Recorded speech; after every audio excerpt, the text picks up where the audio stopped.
every weekend, 24/7. It does not matter. Tell them what breaking the black barrier mean, man. What they look like? What is black, man? What is black? Copper Color Productions, man. The Copper Color King, King Cash, Morals and Money, man. Let's get it. Black King, stand up for understand what black is. It's the essence, it's the culture. We've been on this earth, you heard? The Bronx was called for Apache. Huh? The Bronx was called for Apache, man. Oh, last breed, bro. We bringing it back, last breed. Really forever flying in this bitch, man. For the ancestors, baby. For all the ancestors out there, baby.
Yup.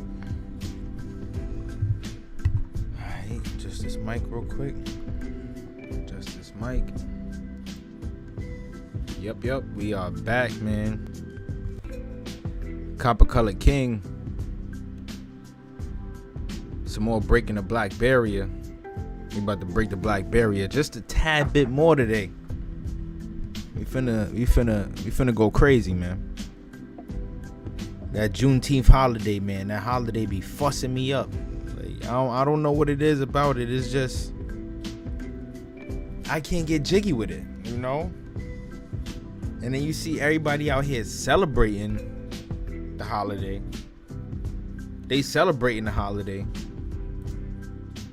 But do we even know what we truly celebrating, right? They say Juneteenth was the day that the slaves, right, of America were emancipated. That's the day the slaves here in America got emancipated. That's what they say. Right? And a part of that is true. A part of that is true. They say that they came up in the slaves in Texas, and even 2 years after emancipation, they ain't know. Or a year or two after emancipation, right? They ain't know they was free. They still believed that they were in bondage, that they were enslaved. This is the purpose of Juneteenth, right? This is what they tell us. But in all actuality, right, you really got to think about it. Were we actually even given our freedom? Like, were we emancipated and really deemed free citizens, right? Are you free up until this day? Are you free? What it do, Chicken Stew family? What it do? All they tell us, right, is that they freed the slaves, we got our rights, right? But people don't know. See, freeing the slaves was a business transaction. That was a business transaction for those who were in places of high power, right? It benefited so many black people. Of course, you know, we were able to do things that we weren't for such a long time. But it was still a business transaction at the end of the day. It wasn't something that was designated to keep us entirely free. Ask yourself this question. You work a job, right? 40 hours a week. You work a job. Let's say you work 40 hours a week. You got to work for your check, right? You got to pay for water. You do not live off the land. For those who live in cities, right? We fast food and all of that stuff. We're surrounded by it. They call it fast food because it's quick, on the go, right? That's not freedom. That's having to rely on a specific way of living or a lifestyle. That's not freedom, right? Public assistance, right? That's not freedom. None of that stuff is freedom. That's all a form of bondage, slavery, mental slavery, since they can't do it physically no more, right? But that's why I ask, are we truly free? Are black Americans today truly free? I don't know. I don't know what to say. You know, what history tells us is that it was a black and white war, pretty much, like a war on races. But that's not entirely true. See, a lot of people don't know this, right? A lot of people don't know this. America's first slave owners were black. America's first slave owners were black. See, we have two big migration periods that I like to talk about. We got two big migration periods. We have the migration period where you have the first settlers of the Americas coming to the land. This is from the 1600s up until the mid 1700s. That's where we have the Sephardi, the Huguenots, right? Our ancestors, for those whose family members' bloodlines runs that deep, right? The Sephardi, the Huguenots, right? The Germanic people, Moors, right? Black Italians, Black Spanish, Black French, crypto Jews, right? They called these folks Melungeons, Moriscos, right? And when they came to the Americas and mixed in with the indigenous population, they called them mulattoes. Mulatto. So America's first slave owners, they were black. A lot of people don't know or would even begin to understand that, right? That's like a hidden gem. That was like a hidden gem, right? And then one thing I like to make extremely clear to people, right? These slave owners were a part of the U.S. government. They held high places of political status, right? They held a lot of status in these political parties. We got folks like Robert Smalls, Abraham Lincoln, right? The founder of Illinois himself, right? The founder of Illinois and Chicago himself. These people all had high places of political seats, right? Frederick Douglass, Rosa Parks. Sorry, not Rosa Parks. Harriet Tubman. Right? These were people with power, black people with power. And a lot of these folks were Freemasons. Let's start there. A lot of these folks was Freemasons. So we could kind of consider these people to be like the bourgeoisie, the uppity class of black folks, the ones with money, born to free colored families, right? Born to free colored families, the ones with money born to free colored families. And there was a lot of them, you know, like I said, a lot of us come from that ancestral lineage. A lot of us come from that lineage, right? Our ancestors, some of them could have been slave owners, right? And they could have been black. But I say this to say, right? I just wanted to talk about, like I said, Juneteenth and that moment in history overall, what it means today, right? After doing the research, right? And how it affected us, what, 150 years later? Right? 400 years of slavery is really a real thing. I say that 400 years of slavery is really a real thing. And we're going to talk about it. We're going to talk about the Reconstruction era in the United States and what it meant for black people and how this racial divide became a thing. We're going to trickle it all the way down to the political parties of today, the Democrats and the Republicans, in the United States government, in the church itself. Four separate entities. Politics is funny because Republicans and Democrats, you would think this is all government stuff, but neither of them have anything to do with the government. The government is its own entity within itself. But people do not know that. But we're going to talk about it. First and foremost, a lot of people don't even know what Juneteenth is, right? Or even understand the history behind Juneteenth. So we're going to talk about the origins, right? First thing I'm going to do is introduce the origins of Juneteenth to y'all, right? So what is Juneteenth? Juneteenth was originally celebrated in Texas on June 19th, 1866. It marked the first anniversary of the day that black people there first learned of the Emancipation Proclamation, right? Like I told y'all, they say, the story goes that slaves in Texas didn't know they were free until folks came over there and told them, like, hey, you know y'all free, right? And they celebrated.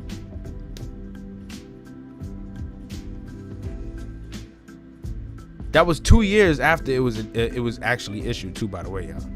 The holiday was celebrated with prayer meetings by singing spirituals wearing new clothes to represent newfound freedom. Within a few years, African Americans were celebrating Juneteenth in other states, making it an annual tradition. Right? A new holiday is a tradition now. You know, we get the day off of work, which is also like a slap in the face too, right? Because, like I said, if you work a job, your ass is still a slave. I don't care what anybody say. If you employed, and it's a blessing, but it's still a form of slavery, right? So it's like a slap in the face. Yeah, you get the day off for your little holiday, right? Just like the rest of the holidays, they're all a slap in the face. But what does it mean to be emancipated, right? I like how when you Google this one, they compare this to a child entering adulthood, right? When a child reaches the age of majority, which means adulthood, parents are usually no longer legally obligated to provide for their offspring, with some expectations. The age of adulthood may be 18 or 21. Depending on the law of the specific state, and this formal designation is considered emancipation or freedom for the adult child, right? This is releasing a person from parental care and responsibility. This is what, when you Google it or you Bing it, this is the definition. To be emancipated is like having to go out in the world and figure it out for yourself, right? And at this time, this was a beautiful thing, right? This was a beautiful thing to have to figure it out for yourself, because truth is, a lot of families, right? A lot of families already had it figured out. a lot of families already had it figured out. It wasn't like one of those things where people had to be taught how to crop share and farm and how to like grow crops and stuff. A lot of these people already knew what they were doing. They already knew how to do it. Right? They already knew how to do it. And that's why I show y'all this slideshow, right? Check it out. In one of these pictures, I'm gonna pause for y'all, right? We're gonna talk about it. This right here is Mr. Robert Smalls. He was one of the brothers, one of the formerly enslaved, who played one of the biggest roles in the introduction of the Reconstruction period here in America. Right? It was brothers like this who held power, who had power in America. Most likely, right? And when we look into his biography, right? Born to a free family, right? Born to a free colored family. Right? A free colored family. Right? Which means 9 times out of 10, and a lot of people don't understand this either, his family came from some wealth, right? Whether his father was a white man, quote unquote, right? A white man, a mulatto, either or, didn't really matter. They came from wealth, which goes to show, and it proves that whole idea of black people not coming from anything, or we not having much, you know, it really don't mean nothing, because it was families like this all throughout the United States. All throughout the United States. Right? All throughout the United States. But like I said, people did not know or understand this. Right? I'm trying to put a nice little part of this together for y'all, because we're going to put a lot of this into perspective, right?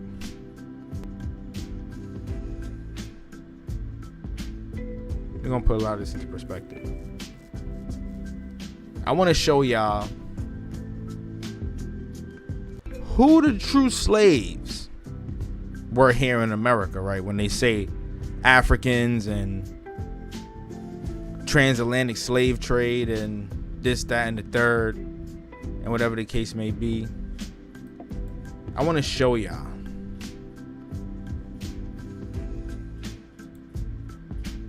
who they were really talking about. And we're going to get into it, right? But like I said, Robert Smalls, one of those brothers who here in America had a lot of political power. So his influence on the government at that time swayed the people in a direction to believe and understand that black people had power. You know, we led the charge in the American South. As a matter of fact, a lot of these brothers here, like him, like I said, were Masons and also Republicans, right? And we're gonna see also like the roles Democrats and Republicans truly played in this racial divide and the subjugation of black people of America, right? We're gonna trickle this all the way down to the civil rights movement. That's what we're gonna do. That's how deep we're gonna go into it. But right, just to move forward, like I said, we're gonna go into Robert Smalls' biography, right? Robert Smalls' biography. And you know what? They got several different pictures of this brother, right? Assuming that this may not even be the one, I'm glad they pulled this one up, because this actually put a lot of stuff into perspective too. A black man. See this copper-colored brother, right? Copper-colored brother, Robert Smalls. He was an enslaved African American who became a politician, serving in both the South Carolina legislature and the U.S. House of Representatives. Right? No white man or slave owner taught him how to be this savvy to get himself into these seats, right, in South Carolina. Right? Everybody knows South Carolina to be one of them states now. A lot of racism. They don't like black people. You know, the same story. The same story. Racism, they don't like black people, Commonwealth, this, that, and the third, blah, blah, blah, blah. Well, at one point in time, South Carolina, states like South Carolina, Georgia, right, Louisiana, right, were politically dominated by black people, like Robert Smalls. Just like Robert Smalls, right? Now let's check it out. Who was he? They say an enslaved African American who escaped to freedom in a Confederate supply ship and eventually became a sea captain for the Union Navy. After the war, he became a successful businessman and politician and served in both houses of the South Carolina legislature. He was elected to the U.S. House of Representatives in 1875, but was convicted of taking a bribe while in the state senate and sentenced to prison before he was pardoned by the governor. Right? We don't really know how true this is, right? Could be a setup. But he was born to a house enslaved person, Lydia Polite, in Beaufort, South Carolina on April 5th, 1839. Right? Like now like this is, remember what I said. The brother had to be educated. Right? This ain't no slave education. He had to be educated in politics to understand the United States government. He had to be educated in politics. Right? The identity of his father is not officially known, but it's believed to be Henry McKee. McKee, an Irish surname, right? McKee, Key, Irish surname. The son of the plantation's owner. Smalls was raised in the McKee house and enjoyed a little more acceptance in the community, right? They say he was enslaved, right? But he was accepted in the community. This brother wasn't enslaved. He was most likely family, because slaves were not accepted in the community, right? He ignored night curfew for black people and stayed out with his white companions, much to his mother's lament. Right? This with the idea and the theory that everything was all black and white at that time, like, oh, black versus white. But a lot of these white people, quote unquote, were also black. They were also black. Speaking of Teddy Roosevelt, he got black ancestry too. Actually, just saw a video about that today. And you know who else got black ancestry? Let me show y'all. Right? Let me show y'all who else got black ancestry. Hold on, right? This one had me stoked, because we're going to talk about it. We're going to talk about it. I ain't going to lie. This brother right here, right? Check this out. Check this out. And people might not even recognize it. People might not even recognize him. This brother, this is J. Edgar Hoover. He has black ancestry. J. Edgar Hoover has black ancestry. The brother responsible for locking so many black people up, black men up.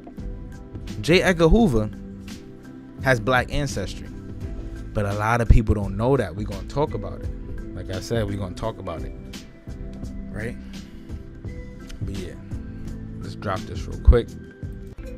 Like I said, right, these black folks, these quote unquote enslaved African Americans, come from like rich families. And a lot of families came over here, right, already Masons. Right, they were already Masons back where they were from, in England, or in Europe, shall I say. They were already Masons. They came from families who were a part of kingdoms in a much later time, right? They come from powerful families. And coming here to America, they could have came here as indentured servants or exiles, right? Exiles, castaways. These are the type of folks that they was calling slaves. Like, they was calling these folks slaves. Why? Because, well, they have to hide the fact that a lot of these people have power. Like, a lot of slaves had power.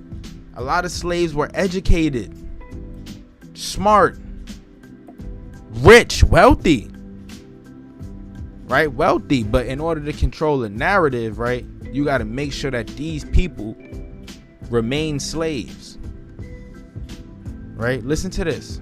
Check this out. Like, look, this is what I mean. They got to keep this stuff hidden. Listen to this part. What's good, y'all? It's the Copper Color King. We back in this bad boy with some more good content, man. I got a clip for y'all, man. They keep this stuff inside the movies and the TV shows. Listen to what they say. How is it politically wrong for the crown, for the queen, the crown, Prince Harry and them to reveal that they have black blood? What are they hiding? What political affairs are they trying to avoid? What lines would they be crossing, man? Things that make you think. Go back in history, man. We gotta do the research. Drop a comment. Let me know what you I think. always loved this portrait of our ancestor, Queen Charlotte. Even a lifetime special based on the romance of the present-day Duke and Duchess chimed in. Oh, yes. You're of mixed race, Harry. So am I. Why doesn't the Queen just come out and say it? She can't. She may not. It's one of the things that the royal family cannot do. She'll be stepping into political water. You're saying. All right. Now, check this. The royal family, right? The royal family, the queen, she even has black blood. But like they just stated, they wouldn't be able to admit it or come out clean about it because of the simple fact, right? Because of the simple fact that they would be stepping into political lines. They'll be crossing political lines. If the queen admitted to her black ancestry, they'll be crossing political lines. They cannot do it. Right? Like I said, these people, they gotta hide under different identities, because identifying with black is just like identifying with a slave. And it's been like this for a long time. So like I say, right, are we truly emancipated? They call us black today, but what is black? What can you identify with? These people, right, they identify as black, but they know their truest ancestry, right? This is the first colored Senate and representatives and the 41st and 42nd Congress in the United States. These are all copper-colored brothers with some European ancestry. For sure that. We could bet on it, right? But more back to Robert Smalls, though, right? When he was 12, like he said, the McKee family moved to Charleston, where Smalls was hired as a day laborer on the waterfront, working as a rigger and eventually a sailor, right? He was hired. When he was 12, he was hired. So if he was born to an enslaved person, right, this is before emancipation, 30-something years before emancipation, right? He was hired as a day laborer, so they was paying him. He wasn't enslaved. They was paying him. That's different. The treatment is different. The situation is different, right? In 1856, he married Hannah Jones, an enslaved hotel maid who worked in Charleston. Jones already had one daughter, and together she and Smalls had a daughter and a son, Robert Jr., who died of smallpox. Smalls' attempts to buy his wife and family out of slavery failed. Gunboat deckhand. At the outbreak of the Civil War, in March 1861, Smalls was hired as a deckhand on a Confederate supply ship. He was a Confederate. The Planter, and converted cotton steamer that carried supplies between forts in Charleston Harbor. Over the course of several months, Smalls learned all he could about navigating the ship and waited for an opportunity to escape. His escape. In the pre-dawn hours of May 13, 1862, while the white officers and crew slept in Charleston, Smalls and a crew of 8 men, along with 5 women and 3 children, including Smalls' wife and 2 children, quietly slipped the Planter out of Charleston Harbor. Over the next few hours, Smalls successfully navigated the ship through 5 checkpoints, offering the correct signal to pass each, and then headed out to open the waters in the Union blockade. It was daring and dangerous, and if caught, the crew was prepared to blow up the vessel. The startled crew of the USS Onward, the first ship in the blockade to spot the planter, almost fired on it before Smalls had the Confederate flag struck and raised the right bedsheet, signaling a surrender. The ship's treasure of guns, ammunition, and important documents proved to be a wealth of information, telling the Union commanders of shipping routes, mine locations, and the times that the Confederate ships docked and departed. Right, so he became an asset to the Union. Otherwise, they most likely, like, right, I want people to understand something. They were slaving people up here in the North too. Right, the Union had a lot of slaves. They were slaving folks left and right. But they were more into it for business purposes, right? Like Harriet Tubman's true purpose, right? That Underground Railroad, it was really to bring slaves back and forth, north and south, through the south and through the north, back and forth. And she was getting paid to do it too. They was paying shorty. Not the high school story that we learned, that's false. And we're going to talk about that much later. Not today though. Definitely not today. Right, so he was now known as a wartime hero and spokesperson. The story of the courageous escape of Smalls became a national phenomenon and was one of the factors encouraging President Abraham Lincoln to authorize free African Americans to serve in the Union military. Right? They authorized it because he became an asset to the military. A super asset, right, for what he did. Right, this had nothing to do with color. What he did allowed him to become an asset. Congress bestowed a $1,500 cash prize on Smalls, and he went on a speaking tour, recounting his heroics and recruiting African Americans to serve in the Union Army. During the rest of the war, Smalls balanced his roles as a spokesperson and the Union Navy captain on the planter and the ironclad USS Keokuk, conducting 17 missions in and around Charleston. Right. The brother was already smart, right? He already knew how to sail boats and all of that. Like, he was witty, right? He was a real asset, skilled.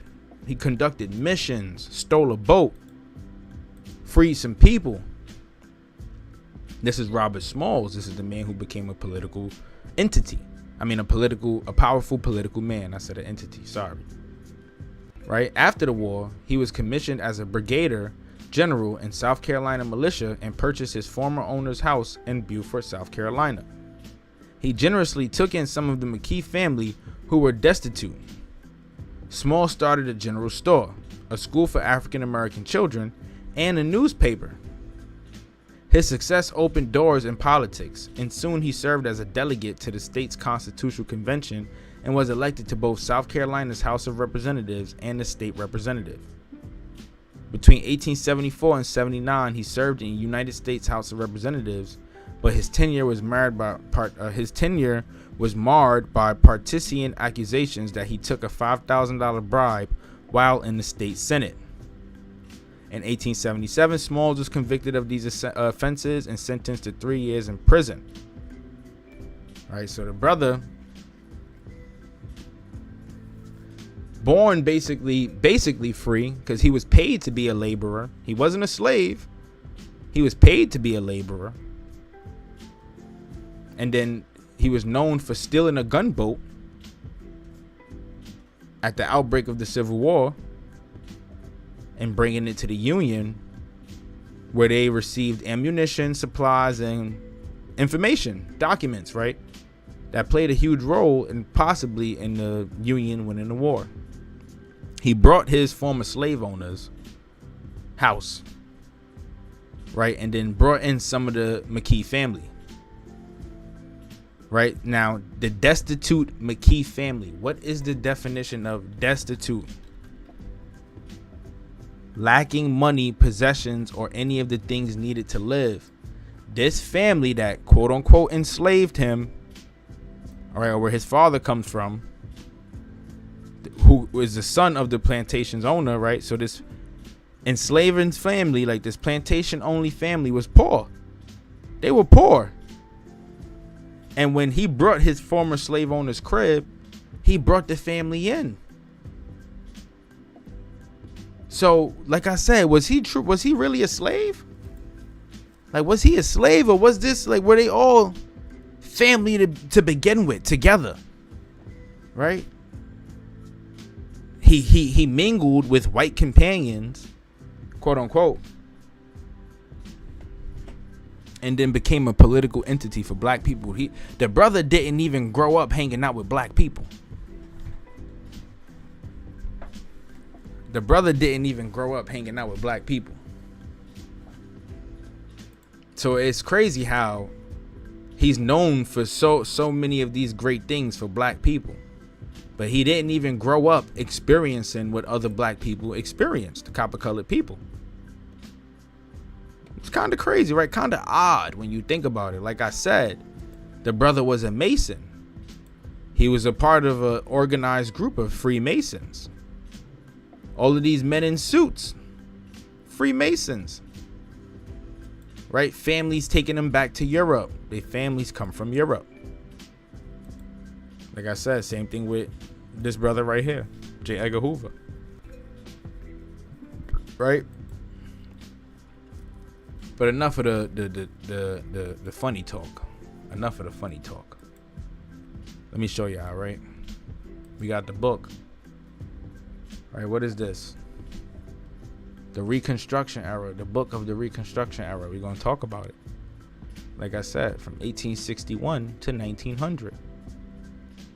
And what is the Reconstruction era? Well, the Reconstruction era was just a time period where black people were rebuilding the societies that were destroyed by the evil white folks. Like, that's what they say, right? This is the story. The evil white folks, right? That's what it is. That's the Reconstruction era. And a lot of this was happening around the time of the Civil War, the Emancipation Proclamation, the death of Abraham Lincoln, and the presidency of Andrew Jackson. You know, Andrew Jackson himself was a racist. However, he advocated for a lot of these things that the black folks, right, the bourgeoisie at the time, were pushing for, right? He advocated for a lot of it. But we're going to talk about it, right? We're going to talk about it.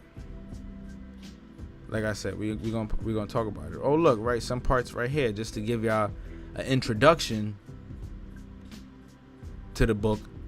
We're just going to read some of these highlighted parts real quick, right? So what does it say? The first one I got is, like so many Americans dating back to the earliest days of British settlement, former slaves hoped to farm their own land and grow food crops to support their families and communities, right? Like so many Americans dating back to the early days of British settlement, former slaves hoped to farm their own land.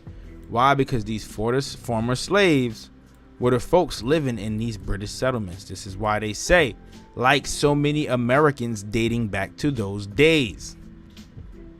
Right? Merchants and planters alike, Moors and Jews, right? Black folks, swarthy black folks who knew the land already, right? Or who were taught the land by the aboriginals that they mixed with.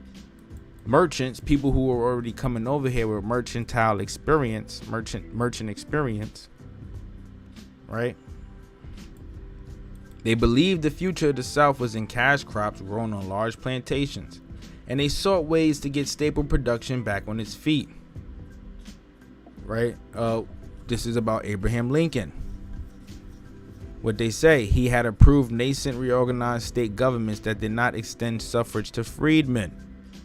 Lincoln himself, right? He wasn't the big free the black people man, right? He advocated what was right in terms of business, right? Because why else would he be approving nascent reorganized state governments that did not extend suffrage to freedmen? Suffrage. They did not extend suffrage to freedmen, right? He was one of those folks that was drawing a line. Like, freedmen can only get a certain amount of things, right?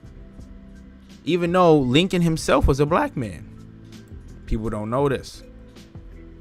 Abraham Lincoln described it himself in his own autobiography, which we're going to talk about in a later episode. He was a black man. I'll even post a clip on my channel, right? Because I put it on TikTok already. Right, Lincoln died, but Andrew Jackson, he was a Tennessee Unionist who, although a former slave owner, had made his career as an opponent of the planter elite. Right, because Jackson also grew up poor. I mean, Johnson also grew up poor. Yeah, Andrew Johnson, sorry. He also grew up poor. Right, this is why he was an opponent of the planter elite, but still advocated for slavery. You have weird stuff like that happening. Like to talk with, like when we talk about it, it was weird stuff like that. Like pick a side. It would make you think. Like pick a side. Which one? Be against them or be with them. But at that time, people got to understand it wasn't like that. It wasn't all black and white how people make it out to be. But you had a lot of poor white people, a lot who owned slaves. And you had a lot of rich white people who went against slavery and some who owned slaves. Right? Johnson, he didn't insist that they allow black men to vote. He at first barred wealthy ex-Confederates from taking part in the process, hoping that Unionist Yeomen would take control over Southern politics.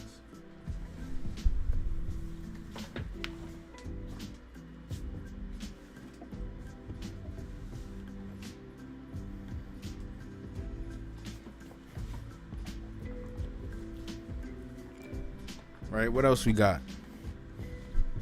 Right, we're going to talk about this too. The new state governments in turn passed black codes that excluded African Americans from testifying in court and criminalized them if they tried to secure new contracts.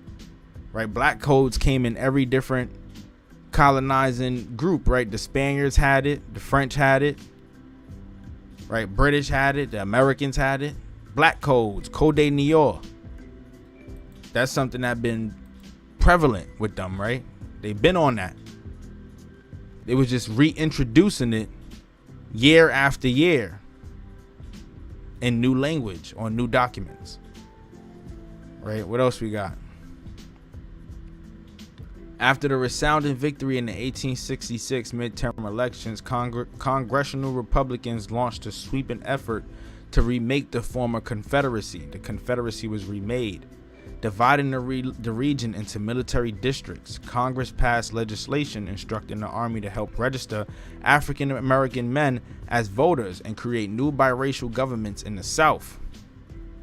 And the Republicans viewed temporary military rule was justified because conditions in the region remained so chaotic and because some white Southerners remained so hostile to the U.S. government. Right? White Southerners hostile to the U.S. government. They wasn't jacking them. But why? Because they took away their property, right? They returned them back to their former status of being low-class citizens. They took their wealth away once they were free because it allowed these black folks who were once wealthy and free to regain their own wealth. This is what caused the racial divide. Even though it always been like a they don't like black people thing, it became an extreme part of the world we see today because of stuff like this. Right? Because of stuff like this.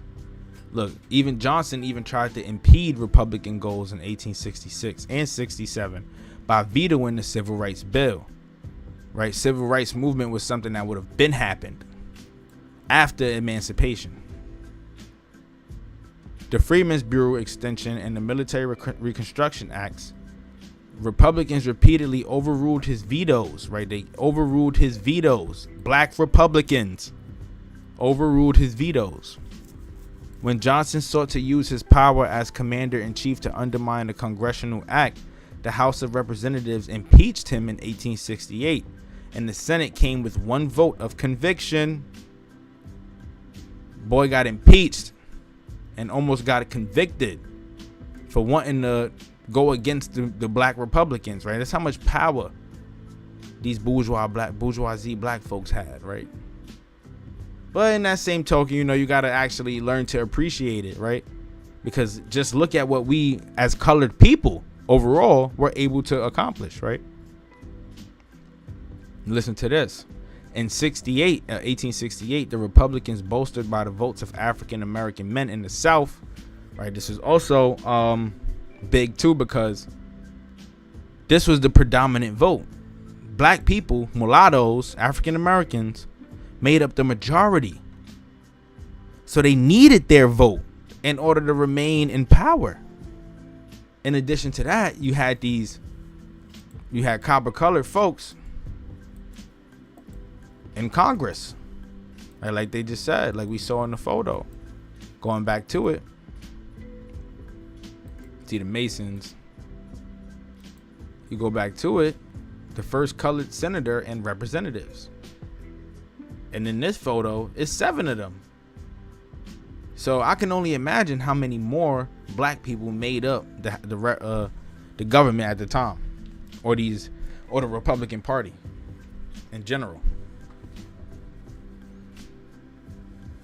Right, in general. But more so, man, let's dive deep into it, man. Let's dive deep into it. Let's talk about it, right? What is this? Part 1. Land and labor of the Reconstruction era. Right? As wartime conditions loosened the bonds of slavery, black and white Southerners began a delicate and protracted process of remaking the conditions of life and labor. Black and white people both. Right? Around this time on the census, right, people were identifying with either or. Going into the 1900s, this is what you've seen on the census, but these white people were mulattoes too.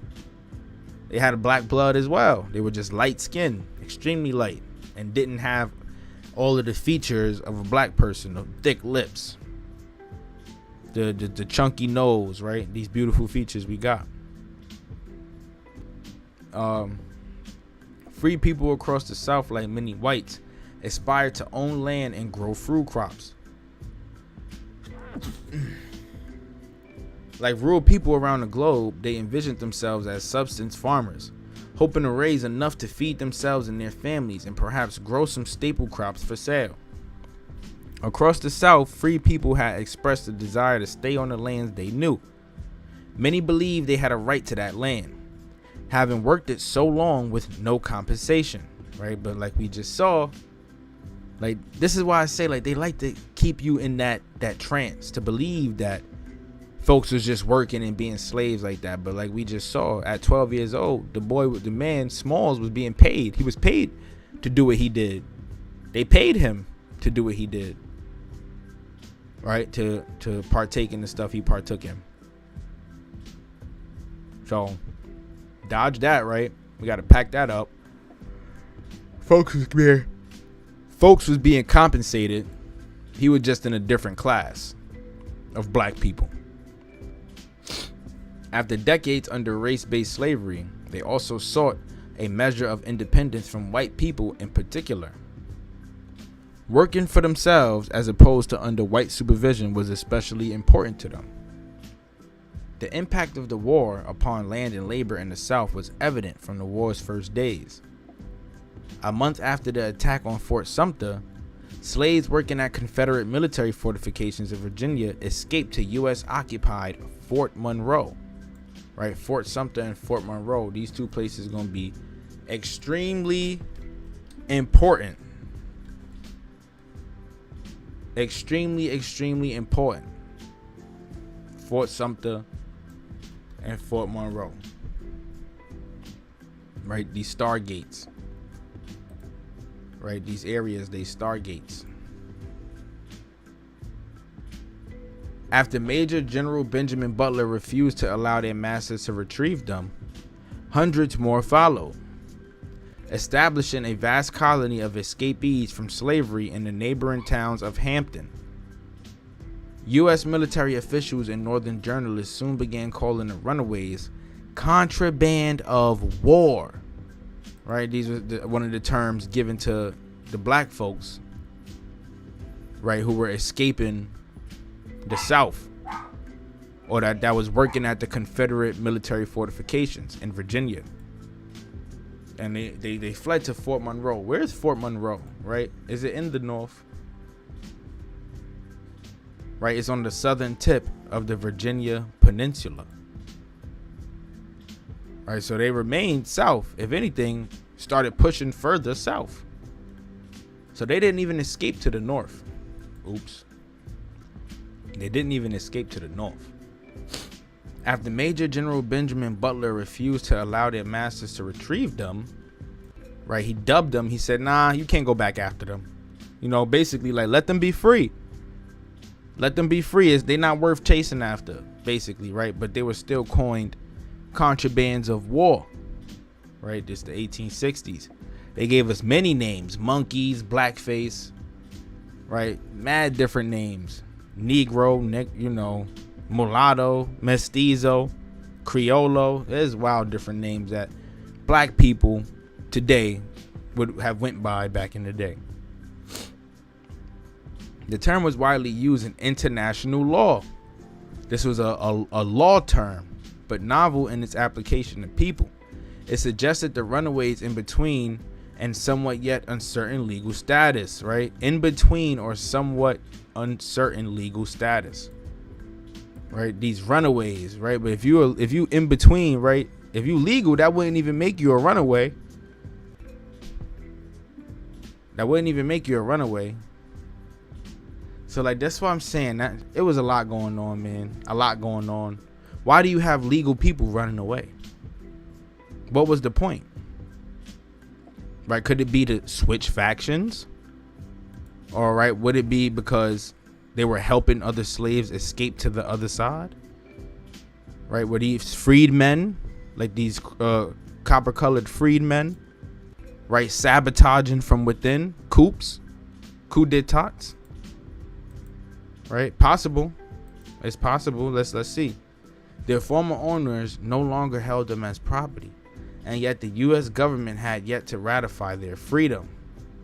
See, as the United States captured additional forts and territory on the Atlantic coast in the winter of 1861 and 1862, free people moved to newly reconquered bases, establishing encampments often known as contraband camps near New Bern, North Carolina, Beaufort, South Carolina, and the Sea Islands of South Carolina and Georgia, and among other places. Places now like New Bern, that's like the boonies. You got a lot of white people that live over there, though.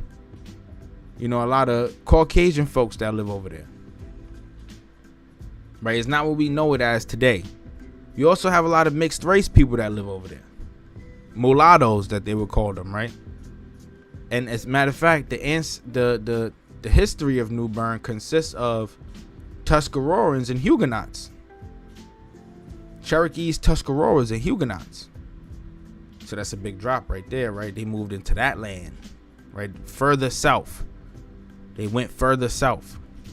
Not north, further south. With the United States victory in New Orleans in April 1862, thousands of former slaves along the Mississippi River came under the management of federal government. At many of these sites, ex-slaves, U.S. Army officers, missionaries, northern businessmen, and their former masters negotiated over terms of labor and land possession. In Mitchellville on Hilton Head Island, former slaves established a self-governing community amid the military occupation. Right, this is the 1860s. Folks is establishing self-governing communities. Black folks, former slaves. So them same people that they told us didn't know how to read and write were smart enough to self-govern themselves once they reached or found freedom. These slaves that couldn't read or write. As a matter of fact, who were these slaves? Right? Who were these slaves? Like I said, we talk about it, right? What it say? Virginians also expanded their trade in Indian slaves overseas. In 1716, Captain Harry Beverly and his ship were captured by the Spaniards. Many Indian slaves were on board, undoubtedly being transported to the West Indies for sale. Right? Indians were being made slaves for punishment. As punishment from the 1600s up until the 17 and early 1800s. But by the time the 1800s came about, these people were already mixed. A lot of them were already mixed in. And also on the Caribbean islands. Right, look, the Notaways, Meherines, Nasamons, Pamunkeys, they all sent children. Indian slaves, that's who the slaves were. That's who the slaves were. The true slaves. Cheer. Right, so these former slaves, Aboriginal peoples, reestablished. Let's say reestablished. We're going to say reestablished. We're not going to say established because that's like saying they never had it before. They reestablished self-governing communities. Because, like I'm showing y'all, they already held all the weight. They already held all the weight. Indian slaves in America. They tell us as Africans. But we debunked that, right? Indian slavery in colonial Virginia and South Carolina. Right? Indian populations on both continents were ravaged by deadly disease introduced by the Europeans, wars between colonists, and Indians further decreased the Indian population. That's what they say. They say that's what took them out. But it was really slavery. And we went over these in older live streams. You guys should go check them out, right? Indian slavery in all original 13 colonies peaked around or before 1700 and declined in importance to the 18th century. Why is that? Why is that?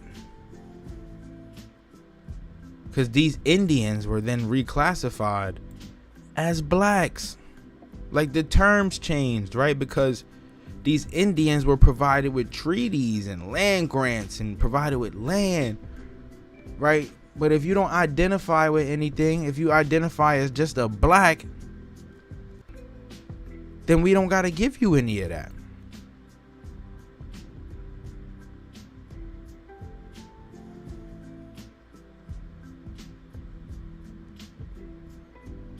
Do your thing, big dog. Do your thing. We're gonna keep killing it, man. We're gonna keep killing it. Right, but these Indians were reclassified as blacks. Right? They're reclassified. But they still enslaved them. This is where slavery was most prominent for them. They said it peaked in the 1700s. The Spanish enslaved them. The French enslaved them. Right? Like I said, Code de New York. Black codes. Black codes.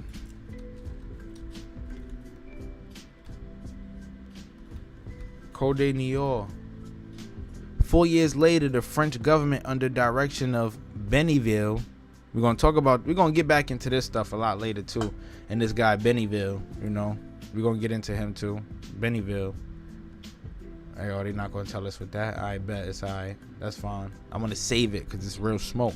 But they issued a Code de New York tailored to the needs of their neglected, struggling colony. Based on the 1685 Code de New York written in Saint Domingue, the 1724 Louisiana law aimed to limit manumission and African influence, prevent the development of maroon communities, and regulate racial intermixture. Because you had these Frenchmen mixing with the Indians. That's where the term French Indians comes from, right?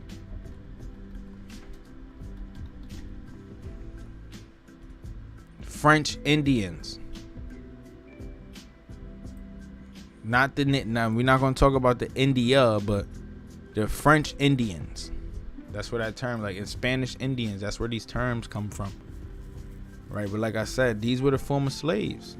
They reestablished self-governing communities amid the military occupation. And check this out. What is this? General Steedman and Fullerton confirmed with the freedmen in their church at a Trent River settlement. Illustration by Theodore R. Davis. Right? Mad freemen in a church. This is just a depiction. There's a lot of them though. A lot of them. And 9 times out of 10, the artist was very, very, very stereotypical, and most likely racist for making them all look alike. That's what these artists do when they paint these pictures, even with the white people. They make them all look alike. They make them all look alike. Like they never look any different, right? Like you look at European kings from the past, you look at their photos on Google. The only difference is some may have a beard, some may not. Some might have longer hair, some may have shorter hair. But their pictures all to paint them to look alike. So the freedmen, it was very diverse. These groups of freedmen. Like I showed y'all. We're going to show y'all again. This is what they look like. These freedmen. That's what they look like. Right? That's what they look like. Hey, J. Edgar Hoover. Right? I got another one for y'all. These freedmen. Where we at? These freedmen. These Masons. These freedmen. That's what they look like. Right? Look at this. The Freedmen's Bureau. They said the Freedmen's Bureau was an agency to keep the Negro in idleness at the expense of the white man. Twice vetoed by the president and made a law by Congress. They said the Freedmen's Bureau was created to keep the Negro in idleness at the expense of the white man. Told y'all they was mad. They was mad because we took the land. We took our land back, shall I say, and reestablished self-governing communities. And they was big mad. They was big mad. Right? Many of these tensions were on display in a famous meeting between Major General William T. Sherman and a group of black religious leaders in the Savannah, Georgia home of Charles Green. On January 12th, oh look, black religious leaders in the 1800s, black religious leaders. No, these was not Africans and them coming over from West Africa preaching Yoruba and Christianity and all of that. No, these were them folks with that ancestry that I keep speaking about. For sure. On January 12, 1865, Sherman and Secretary of War Edwin Stanton asked a group of black ministers what free people wanted. Reverend Garrison Fraser responded that freedom meant taking us from under the yoke of bondage and placing us where we could reap the fruit of our own labor, take care of ourselves, and assist the government in maintaining our freedom. Right? The plan was to assist the government from the jump. Right? A lot of these slaves fought in the American Revolution in 1776. Right? A lot of these black men, ancestors, fought in the Revolution. Indians alike as well. Indians alike as well.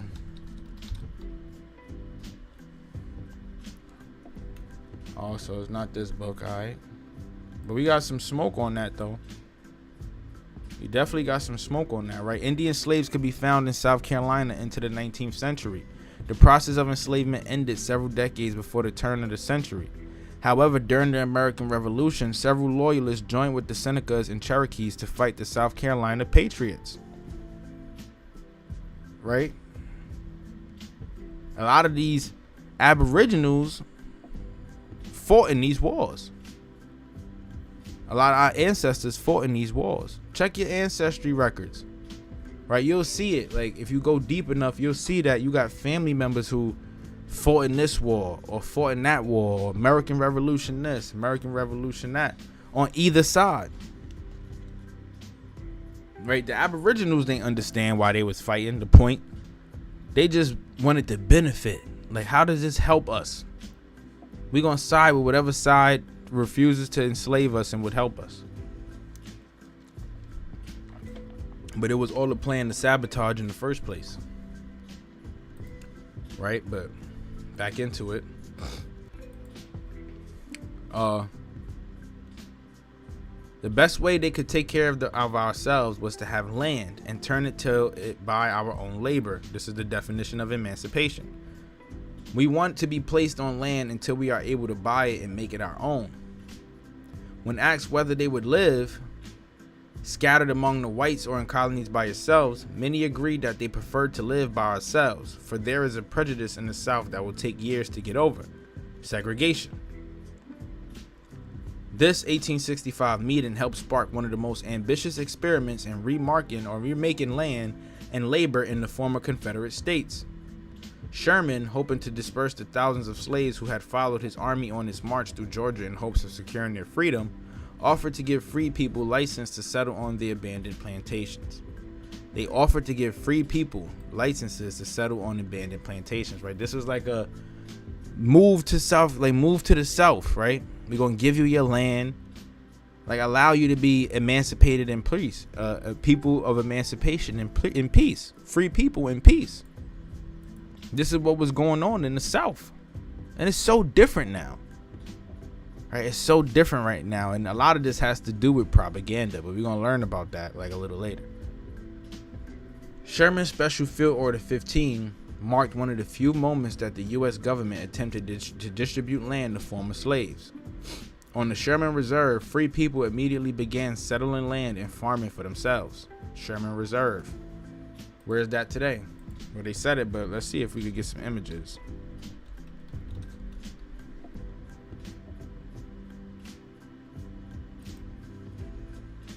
Is this the same thing? Oh, this is probably not even the same thing. Let's say this is Nebraska. I wanted to get to see what it would look like today, if anything. But yeah. Elsewhere, the story was far different, and even the Sherman Reserve would quickly come to grief. In most places in the former Confederacy, as the Civil War ended, white Southerners remained in possession of the lands they had held before the war. In some places, however, planters and farmers had fled, and free people and others had taken up residence and were building communities on their own terms. This is the true American South. All that black people who ain't have nothing, couldn't read, not blase, blah. This is why they were mad. This is the truth. They were mad because we was doing stuff like that.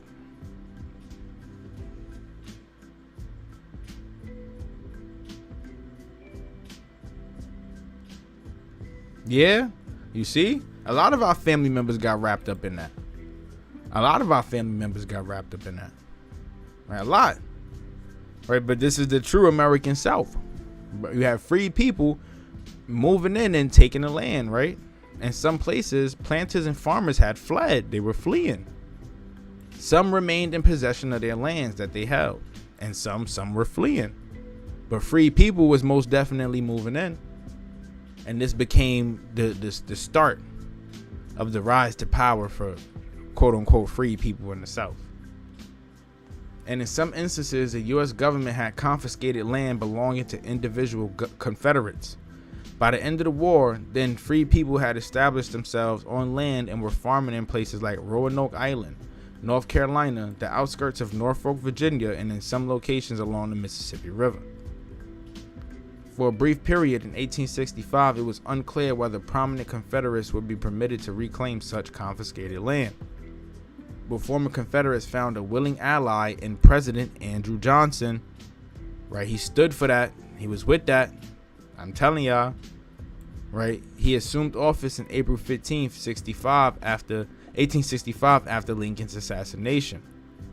Although Johnson initially excluded large landholders in the Confederate States from general amnesty, thus raising hopes that he would demand that they turn over part of their lands in exchange for pardons, right, his actions soon disappointed free people and their allies. Who were their allies? Well, of course, the U.S. government, right, white folks in power, right, these people working together to create a prosperous America, right, to make money. Like, to make America great, hence make it great. And it was great at some point, hence make it great again. Wonder who y'all voting for this year, man.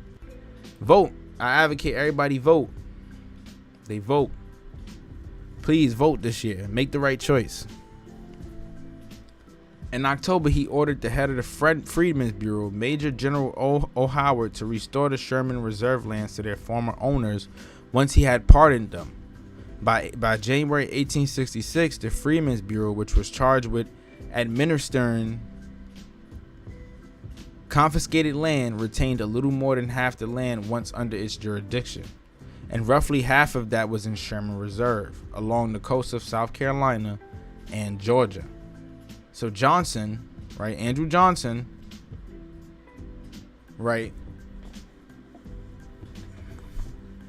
got the head of the Freedmen's Bureau to restore the Sherman Reserve land back to the plantation owners, back to the slave owners. So Johnson was on that. Johnson was trying to keep people in color out of places of power, right? And save the seats for the white man, right? But like I told y'all, a lot of these people, these white folks back then too, they were against rich white people because they grew up poor. But that also didn't mean that they were against all other white people, Caucasian people, shall I say. Right? They wanted to keep those folks in their community still and build their community. So his reasons for hating the Caucasian elite, or the elite at the time, shall I just say, was because he was less, like he had less. He was poor. But still, he didn't want no colored folks to have any of that land because they believed that they had rights to that land. Right? This is what a lot of these folks believed, that they had rights to that land. The plantation owners believed they had rights to the land. Created by Congress in March 1865, the Bureau of Refugees, Freedmen, and Abandoned Lands, commonly known as the Freedmen's Bureau, was supposed to oversee the South transition from slave labor to free labor. Not free labor, you know, working for yourself, yeah, that's like entrepreneurship, but also paid labor. So it's not slave labor, it's paid labor. It's still labor. You're just getting paid for it now. Or you could do it yourself. Headquartered in Washington, D.C., the Bureau established outposts, typically staffed by active U.S. Army officers or recently discharged veterans, in cities and towns throughout the former Confederacy. Bureau agents located their offices in existing buildings, including hotels and offices. However, the Freedmen's Bureau commissioner had considerable sympathy for former slaves, trying to hold on to land confiscated from former Confederates, right? The commissioner of the Freedmen's Bureau was trying to help former slaves, you know, trying to work with them, right? Holding on to the confiscated land to give it to the former slaves. And it says, when coastal planters from Georgia and South Carolina demanded that Sherman lands be returned to them, Howard tried to intervene. Johnson and his policy of restoration of land, however, won out, and the majority of the lands were returned. Some free people did manage to establish title to Sherman Reserve lands, and others in the area purchased small tracts from the planters, making coastal South Carolina and Georgia one of the few places in the former Confederacy where black land ownership became widespread and relatively secure. Right, but it was all for business though, because like I said, this is all a business play, right? To keep these people out the land. They want to own the land so that they could be in control of the wealth. Slave labor built the country. And it's sad. People don't like to hear it, but it's the truth. Slave labor built the America that we see today. Right? It funded the wars. All right, we're going to talk about the wars that Spain had with Britain.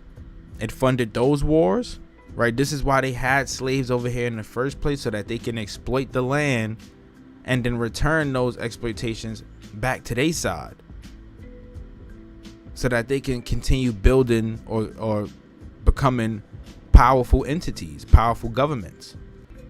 That was the purpose of slave labor, to keep rising in power. Right? It's just like today where you have everything made in China. We get most of our goods from China. So the more we fund their pockets, the more they rise in power. They control the financial market. This is what slave labor did, right? Spain had the biggest armada. But once Britain got control over the colonial lands in America, they became a powerful entity. And that was because of slave labor.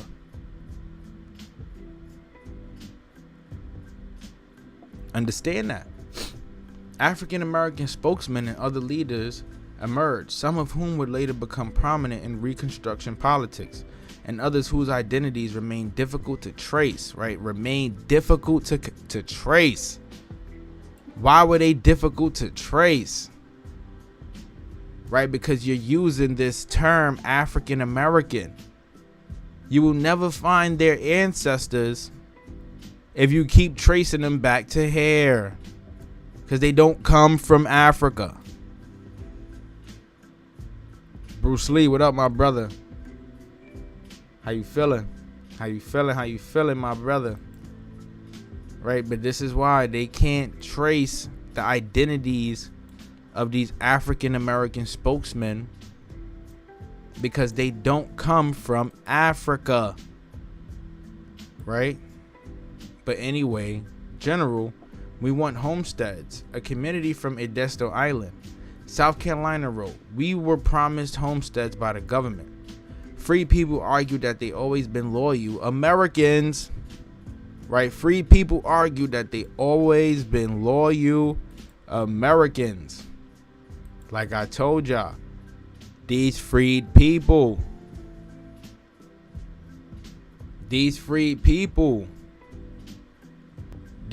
Masons, like, right, with European blood, right, who came over here because of like the Inquisition and all that good stuff.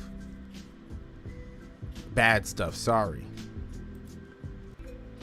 The freed people, right? First colored Senate and representatives, right? This is what I always tell people. For them to have knowledge on how American government works means they come from a place where that knowledge was taught. So if most Europeans, right, came over here with their knowledge of how government works, which is similar to these things, right, like a Senate, just the U.S. government overall, wouldn't they have gotten their information from the same place, like from the monarchies and kings and queens of Europe? This is where the government comes from, right? American Revolution didn't change how government worked, right? All it did was it allowed colonists here in America to govern themselves. So they still had systems that came from Europe, right? However, they just were able to govern themselves. Like, no more using Britain pound, Britain's money. We don't got to use Britain's money. We could just use our own money and use the same tax systems, all of these different systems, use all of that stuff here in America, right? We'll be twice as rich as what they are over there in Europe, right? We just copy the same stuff. We were already rich before a lot of us were exiled or told that if we didn't convert to Christianity or Catholicism, that we would be killed, murdered, families murked off. Nah, we just gonna go to America, right? And then we're gonna build our own government here. And once we get strong enough, we're gonna fight back. It happened in Mexico too. 40 years before the American Revolution. Sorry, before the Civil War. 40 years before the Civil War. Mexico, the people of Mexico achieved their freedom in 1821 and modeled it off of the American Revolution. However, Mexico's revolution was led by, right, Criollos.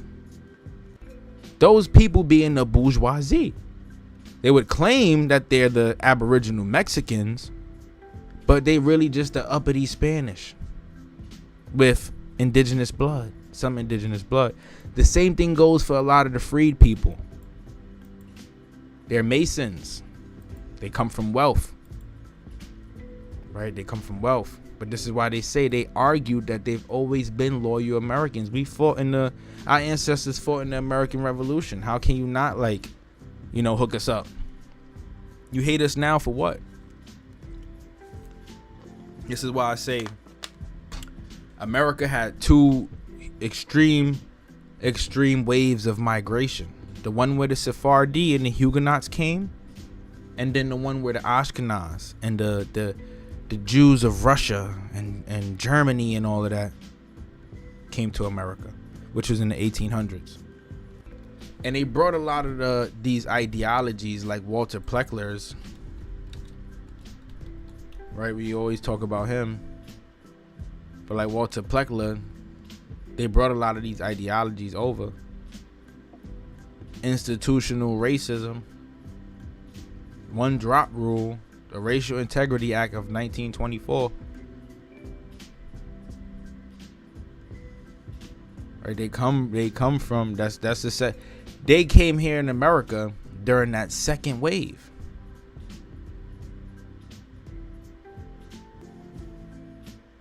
Right, see, the son of a Confederate veteran and slave owner. Walter Pleckler. Walter Pleckler, man. One of them folks that we just gotta point the finger at when we mentioned in racism and foundations and assholes and whatnot.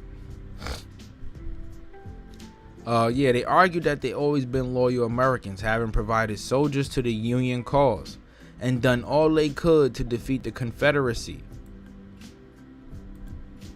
Having provided, centuries of uncompensated labor also entitled them to the land. Many argued, as one Alabama Freedmen's Convention put it, the property which they hold was nearly all earned by the sweat of our brows. Although in some cases, free people negotiated a right to rent the lands they had come to occupy. And in some cases, white owners proved willing to sell it to them. As a rule, free people struggled to acquire land in the early post-war years. So after the Civil War, they had a hard time. Because a lot of these folks were trying to cling on to what they had left. Not because they didn't want to sell it to them because they were black, but they didn't want to lose their wealth. These white folks ain't want to lose their wealth. Some cases you see, like, white owners proved willing to sell. Right? It was all about wealth. If you had it like that, you had it. If you didn't, you didn't. But what we know about war, war leaves all people broke. The war will leave both parties broke, especially a war like the Civil War. A nasty, disgusting war like that, right? Which could have devastated the economy early on, right? It leaves all parties broke. Across most of the South, as African Americans gave clear expression to their desire for land, politicians and white landowners mobilized all the resources they could to stymie them. That effort was evident in southern state houses, where legislators passed laws designed to ensure that former slaves would work for white landowners and to make it harder for them to farm for themselves. Right? In southern state houses, legislators passed laws designed to ensure that former slaves would work and make it harder for them to farm for themselves. When you work for someone, you strip away your ability to do it for yourself. This is why I ask people today, you so hype about Juneteenth, right? You just as misinformed as them folks who didn't know that they were free in Texas. Because now it's like, yo, bro, somebody got to knock on the door and remind you, hey, you're not all the way free. You still gotta work.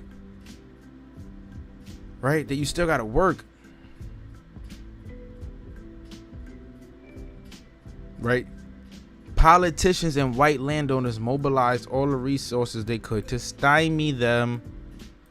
Stymie, prevent, or hinder the progress of white landowners. Not only white landowners, slow down now.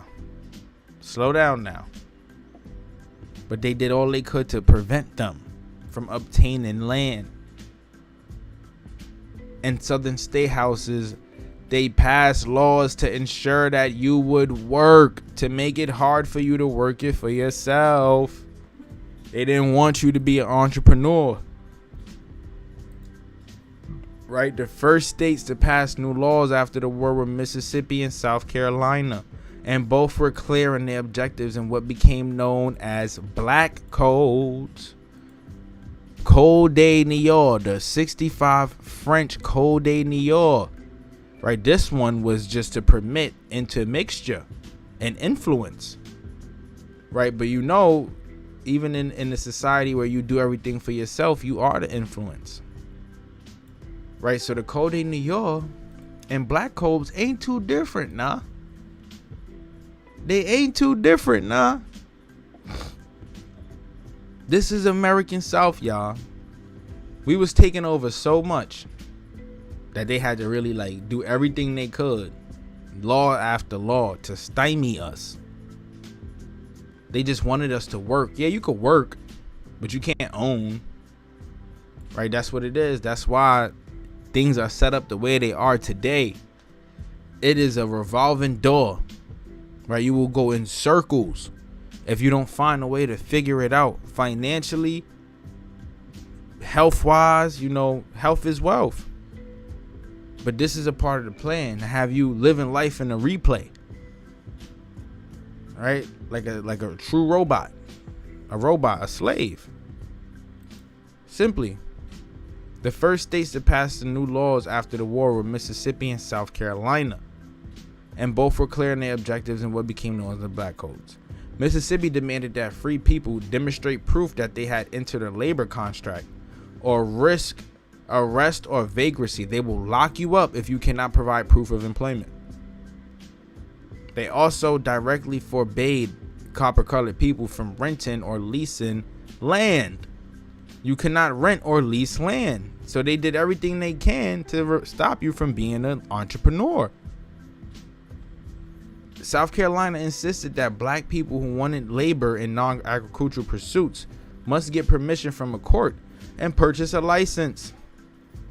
U.S. government officials, including U.S. Army commanders stationed in these states, rejected such laws, and in January 1866, General and future President Ulysses S. Grant instructed all his subordinates to issue orders to keep protecting colored persons from persecutions for offenses for which white persons are not prosecuted or punished in the same manner or degree. Ulysses S. Grant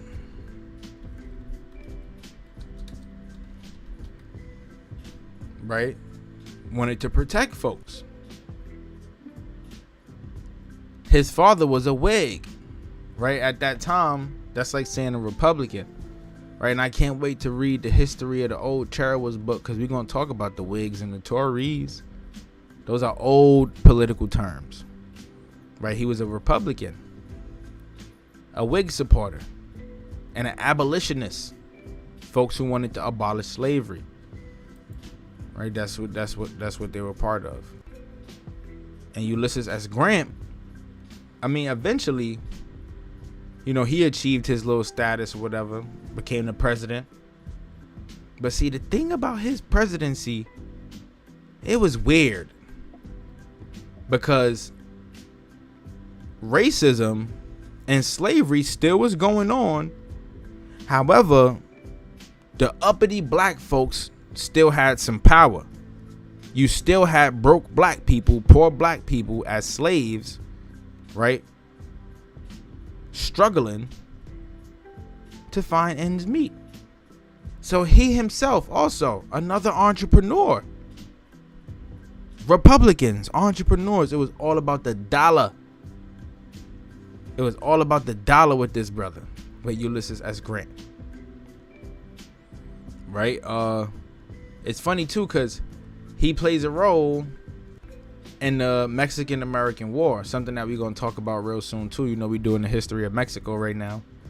That's going to be one of my most favorite freaking series, because who would have knew, right, that Aztec bloodline finished in the blood of Sephardic Jewish folks whose family's bloodline lives on until this day. People don't know that stuff. Right, but yeah, Ulysses S. Grant, another entrepreneur. But yeah, he prosecuted the Ku Klux Klan. He restored the Union, and he appointed African Americans and Jewish Americans to prominent federal offices. Right, because they helped the country flow, right, with wealth. The wealth, right, become wealthy. He created the first civil service commission, advancing the civil service more than any prior president. He was reelected in 72 in the presidential election, but was inundated by executive scandals during his second term. His response to the Panic of 1873 was ineffective in halting the Long Depression, which contributed to the Democrats winning the House majority in 1874. Right? The Democrats want the world to crumble, but the Republicans care about money. That's why people got to understand politics. Even Donald Trump himself, it's not about color. You know, they may make a lot of racist remarks and do things based off their emotions, but at the end of the day, it's all about money. The Democrats want you to rely on them, right? They want you to rely on them. What we said the definition was of emancipation was, right? To remove someone from bondage or slavery, release a person from parental care. In other words, when we talk about the Democrats and how they provide all of these incentives, like paying student loans, right? The food stamps and the HRA and all of that stuff, right? The Democrats lead the charge with that stuff. That's so that you can rely on them, remain relying on them, thus making you a slave, because to be emancipated means you rely on yourself. That's the Republican way. Money, do it on your own, build your own wealth, right? Even though we may say some racist things, as long as that paper is green, we gonna get in between. Count the green, get in between. Nah, for real though, this is why Donald Trump, right, he says the things he says, but people don't know. Before he even ran for president, the black community loved this nigga. Snoop Dogg, all of them, they loved Donald Trump. They did not hate Donald. They wanted all parts with Donald Trump. So when he started to run for president, that's when it was all like, oh nah, we can't have this nigga in the house. He can't be our leader. He can't lead this country. Right? But before, you was rocking with him, right? Because Donald Trump was a representation of a get money nigga. A true Republican. No race involved. Yeah, I may say some things, but I still want to get some bread.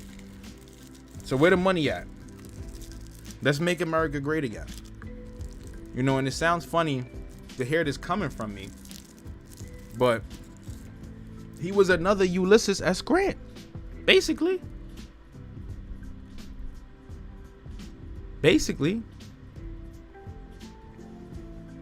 Like I said, he did and said some crazy things. Grant did and said some crazy shit. He let a lot of shit slide. But he also was rocking with the guys. You see, him and Johnson was even cool. See? But they broke over Reconstruction policies. Right? Because he was on some like, nah, they gotta let's let them work for themselves. We could build a strong, prosperous economy. And Johnson was like, nah, I can't get down with that. They might get too powerful. Right? They might get too strong. You know, because I'm a sissy. You know, I'm a sis. That's what he is. Johnson is a sis. We're going to call Grant the bro, and Johnson is the sis. Right? Where we was at, though. Let's get back into this. Right? Let's get back into it.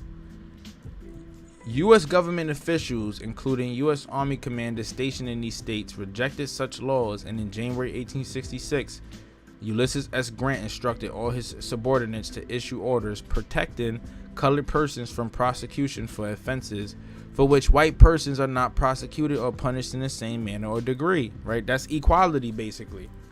It's equality, right? Now, we got to understand this, right? In America at the time, it's bad. Things is looking bad. In order to sway the public to be on your side, you gotta do stuff like that. Now, you want black people to vote for you? You want them to rock with you? You know, create ideologies and plans to help them prosper. You don't gotta care truly about them. You may not like black people, but if you want to win, you're gonna do what you gotta do. That's the Republican way. I'm telling y'all, things change. Politics is weird because parties switched, things changed, things had to be reconstructed. That's the point of the term, but politics, that's what it was. It's a little different now. In the coming years, southern states operating under President Johnson's Reconstruction plan enacted new laws that were less overtly discriminatory. Yet the intentions did not waver as they defined vagrancy ever more broadly and made it increasingly easy to arrest free people simply because they did not appear to be working for a white person. You would get booked if it didn't look like you was working for some white folks. This was under President Johnson's Reconstruction plan. This was Johnson's Reconstruction plan. He wanted to do stuff like that. Forever in bondage. Right? Even if you working, you will still be in bondage. It's still a form of bondage. Financial slavery. States banned hunting on private lands on Sundays to make it harder for poor people to feed themselves, and they passed regressive tax laws that placed extra burdens on those who did not own land. Right? Because, boom. Right, with Trump and his tax policies, they want to tax the rich. Right? And when the rich pay more taxes, you open up more doors for poor communities because they get to make more money now. Right? The taxes goes into the budget. Right? We increase the GDP. Now we can start paying out more people. We could pay people more. Right? We could get more labor facilities created, invest more money into infrastructure.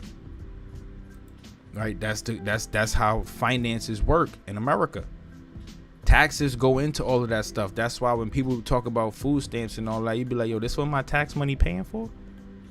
Because they taxing us right now. The Democrats raise the taxes on us.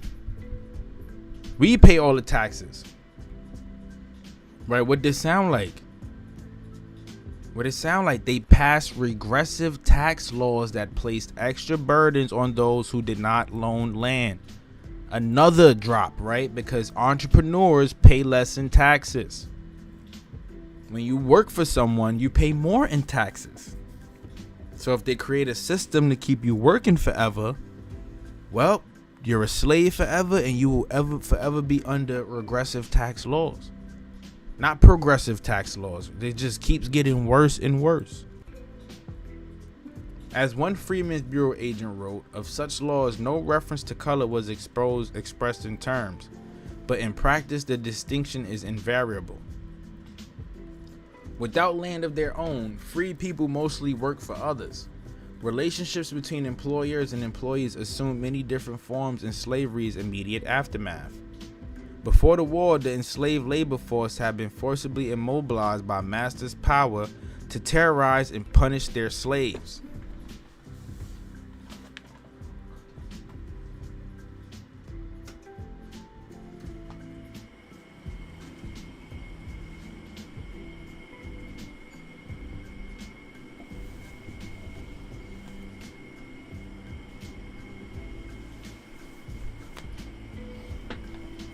Sorry, y'all. It's getting hot. Had to turn that air on real quick.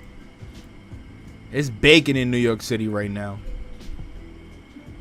Yeah, so what we got? All right, what else? Before the war, the enslaved labor force had been forcibly immobilized by masters' power to terrorize and punish their slaves. A power backed by public authorities and ultimately by the U.S. government itself. Slaves had nonetheless found ways of extracting compromises from masters and mistresses. By slowing their work or refusing it entirely, or by running away or otherwise registering discontent, slaves in many places had succeeded in winning small concessions within a relentless system. The things that they did not like, giving them too much freedom. That's another thing about a job, right?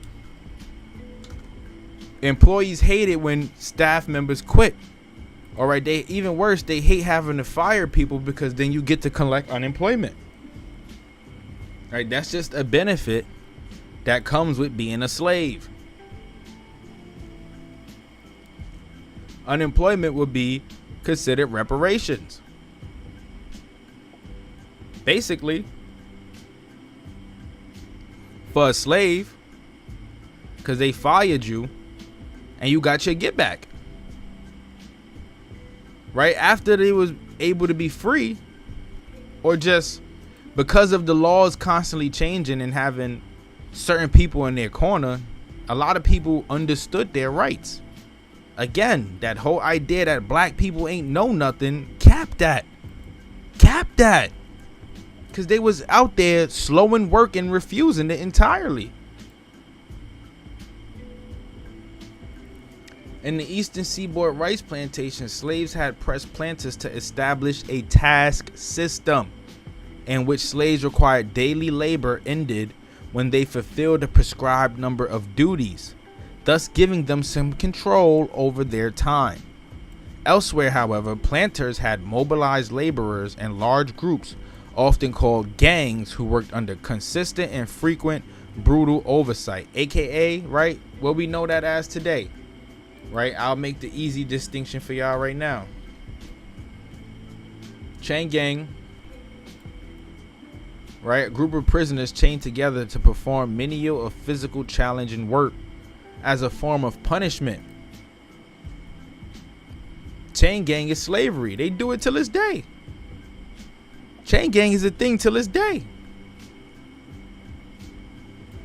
It's a form of slavery. The term gang is another word for a laborer.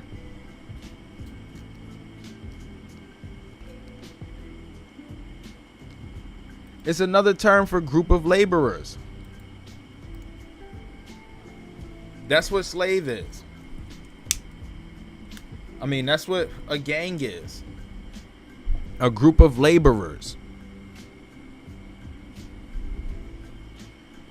The abolition of slavery, backed by the power of the U.S. government, placed Southern African Americans in an entirely new position. They were backed by the government, right? See, governments, Democrats, Unionists, Confederates, different entities, right? They not all the government, because you had stuff like this going on. Like, that whole entire era was weird, because it's like, dude, pick a side. What do you want? At the end of the day, we all eventually became gangs, you know, laborers, paid, but at least now you have the option to kind of do what you want. And your choices make up your future.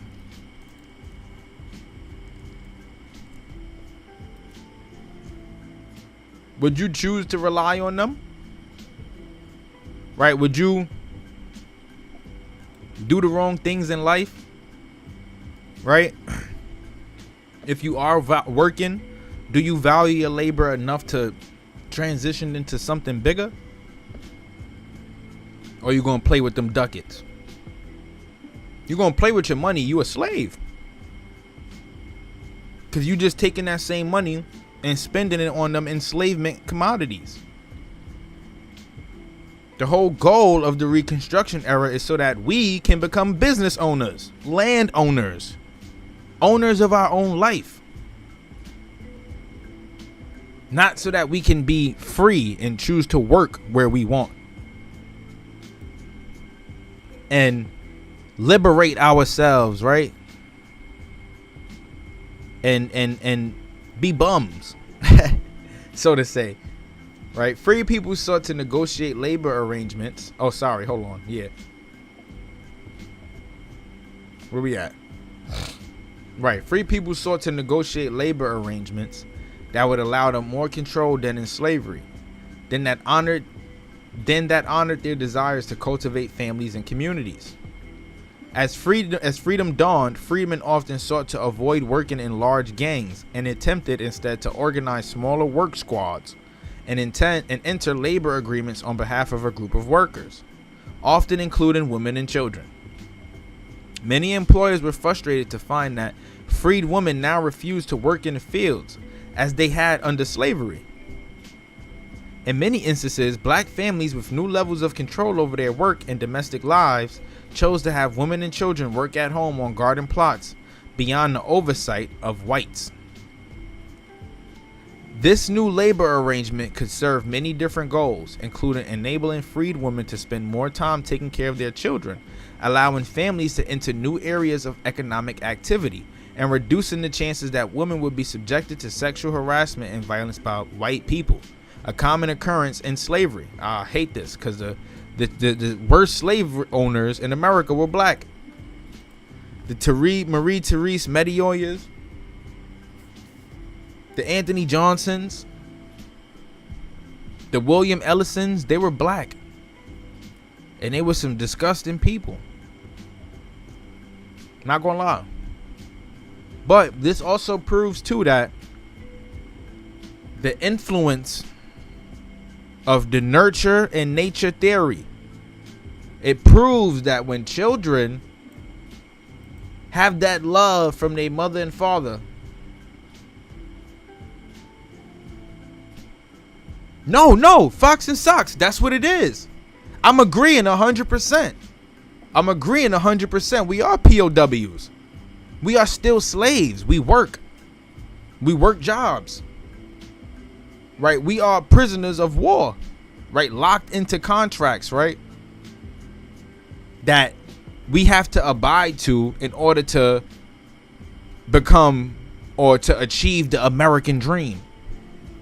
To quote unquote achieve their version of the American dream. But that's not, that's why I'm trying to tell people, like, we got to be aware of it, even Juneteenth within itself. Like in the beginning, I was saying that Juneteenth is a fraud holiday, right? Emancipation, it means when you release from a person from parental care and responsibility. But when you are working for someone, you are relieving yourself of that personal responsibility to build and become a person truly basking in his freedom. You cannot embrace your freedom if you are still relying on someone else to take care of your responsibilities. We all need a paycheck at the end of the day. We all need a paycheck at the end of the day, for sure. But then in that same token, there's ways to get it. So, like I said, in that same token, were we truly emancipated? No. We were shifted from being slaves to prisoners of war. That's a beautiful way to put it. That's a beautiful way to put it. That's a beautiful way to put it. Right? But yeah, like I said, in that same token, it shows that when the mother and father, right, are in the household, right, you have better results, right? Because when freed women and freed men were allowed to spend time with their family, they entered new areas of economic activity. That's what they're saying. Meanwhile, black women who did domestic works for whites, including cooking, washing, and housework, now attempted to negotiate the terms of their employment, often infuriating their former mistresses, who in turn ended up doing much more such work than they had previously. Freed people and planters often struggled over the question of who controlled children's labor. Children were objects of their parents' affection, but also, particularly as they grew older, important sources of work and income. Parents were even forcing their children to work. Freed people. Right, and I'm going to put y'all on, right, even in the census records at the time, you had two different types of censuses. I always mention this. Two different types of census. One that counted the slaves on the plantation or at the home, and one that counted the family members. And a lot of times, family members were being labeled on the census as slaves and on the other census as family members. So even these free people, they were well accustomed to having slaves, right? You making your kids 10, 11, 12 years old work on the field. Now, of course, that's creating that beast, right, to earn an honest living. But is that any way for a 10, 11, 12-year-old to be spending their life? Like, of course, yeah, you get the affection, but you still going through the hardships of the slave. Like, I asked my grandmother this before. She told me when she used to pick cotton, she liked it. It was fun. It was fun. I'm like, oh, shit.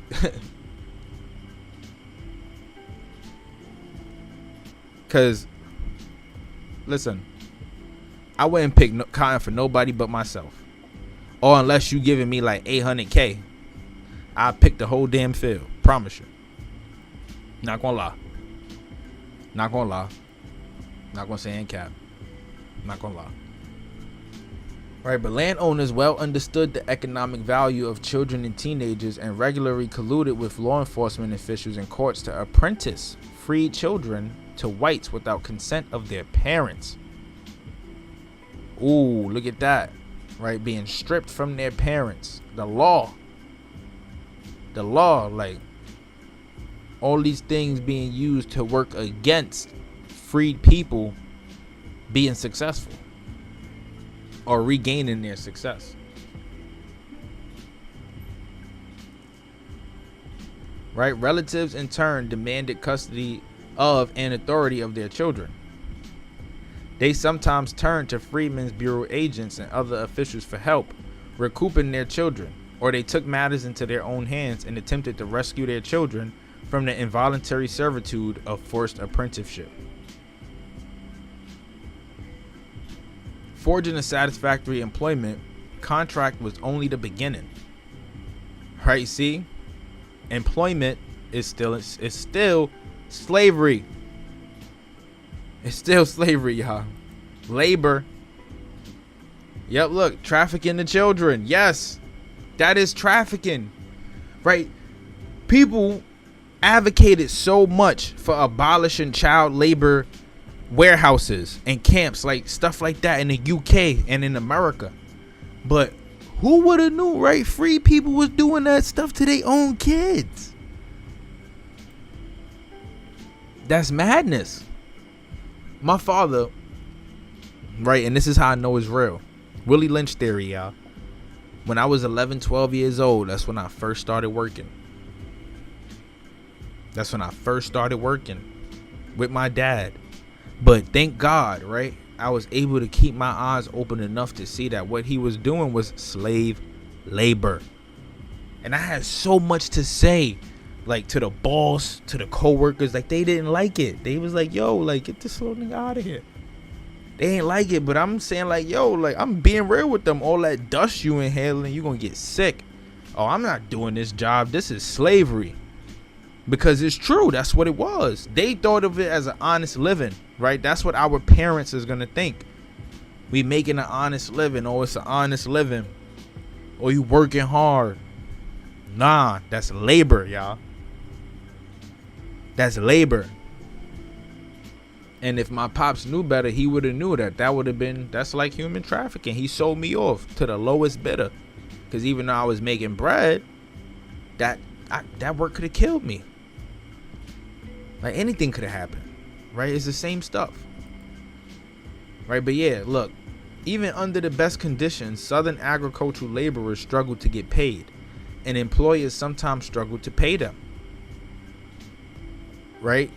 Laborers weren't getting a bag, so they weren't able to pay out that bag. Money was in short supply in the post-war South, right? The war took all of the bread. It took all of the money. And many employers were themselves in debt.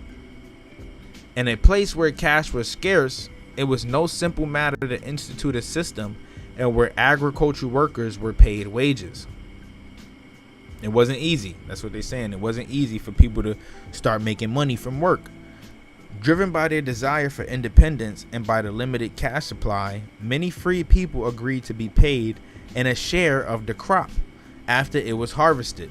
Some in turn arranged to be paid in wages after the landowner had sold the crop. In those instances, the owner retained control of the harvest and, at least in theory, doled out money to employers after selling it. With planters indebted to the people who sold them the seeds, tools, and fertilizer, however, such relationships could be complicated at harvest time. Who entitled to be paid first, the laborers or the creditors? So it was either pay the people who were providing the assets, or it was to pay the people who were working for the assets. Right? So if you can't pay the people, they technically working for free. But if you don't pay the creditor, then you won't be able to have any work for the laborers, thus keeping you poor or keeping you in debt. Right? This contributed to a lot of the tension and race wars here in America, because this kept planters, and predominantly those who were of a lighter complexion, poor and a lower class. And this is not what they wanted.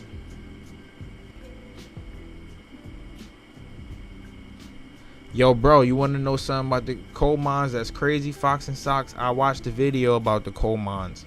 You know how many people die per year working in the coal mines, bro? Yo, bro, it's people that worked in the coal mines. The life expectancy of a coal mine worker is nothing past 50 to 60 years old. I would be damned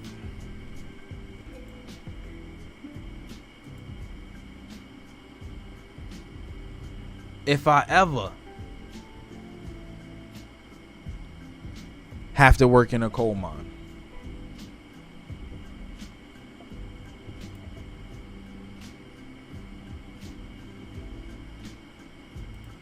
Promise that. Promise that. I will be damned. For real. See, bro? You see, bro? You see? My condolences, bro. My condolences, because if it wasn't for that labor, you would have been able to chop it up with your grandpa about everything. And I'm not saying you didn't. Let me rephrase that. But is so much that y'all could have spoke about, right? But that coal mine did them dirty. But it's like that for a lot of our ancestors. Same with my ancestors, right? A lot of them died working in them situations, right? It's labor. It's slavery. Mind you, it's the 1920s, 30s, 40s. It's still slavery, because your life like, how are you expected to live? How can a job calculate how long you gonna live? That's the same thing for the slaves on the field. They had a life expectancy. Yes, bro. Yes. Yes, bro. Yes. Yes, bro. Yes, yes. For white Southerners who had owned slaves and relied on them to grow their staple crops, the transition to a regime of free labor was difficult. To many, it was almost unfathomable that former slaves, persons once immobilized by laws and by the looming threat of violence, were now free to leave their homes and places of work. Whipping, a common form of discipline in labors during slavery, was now supposed to be outlawed. In every realm of life, free people demanded freedom, dignity, and autonomy.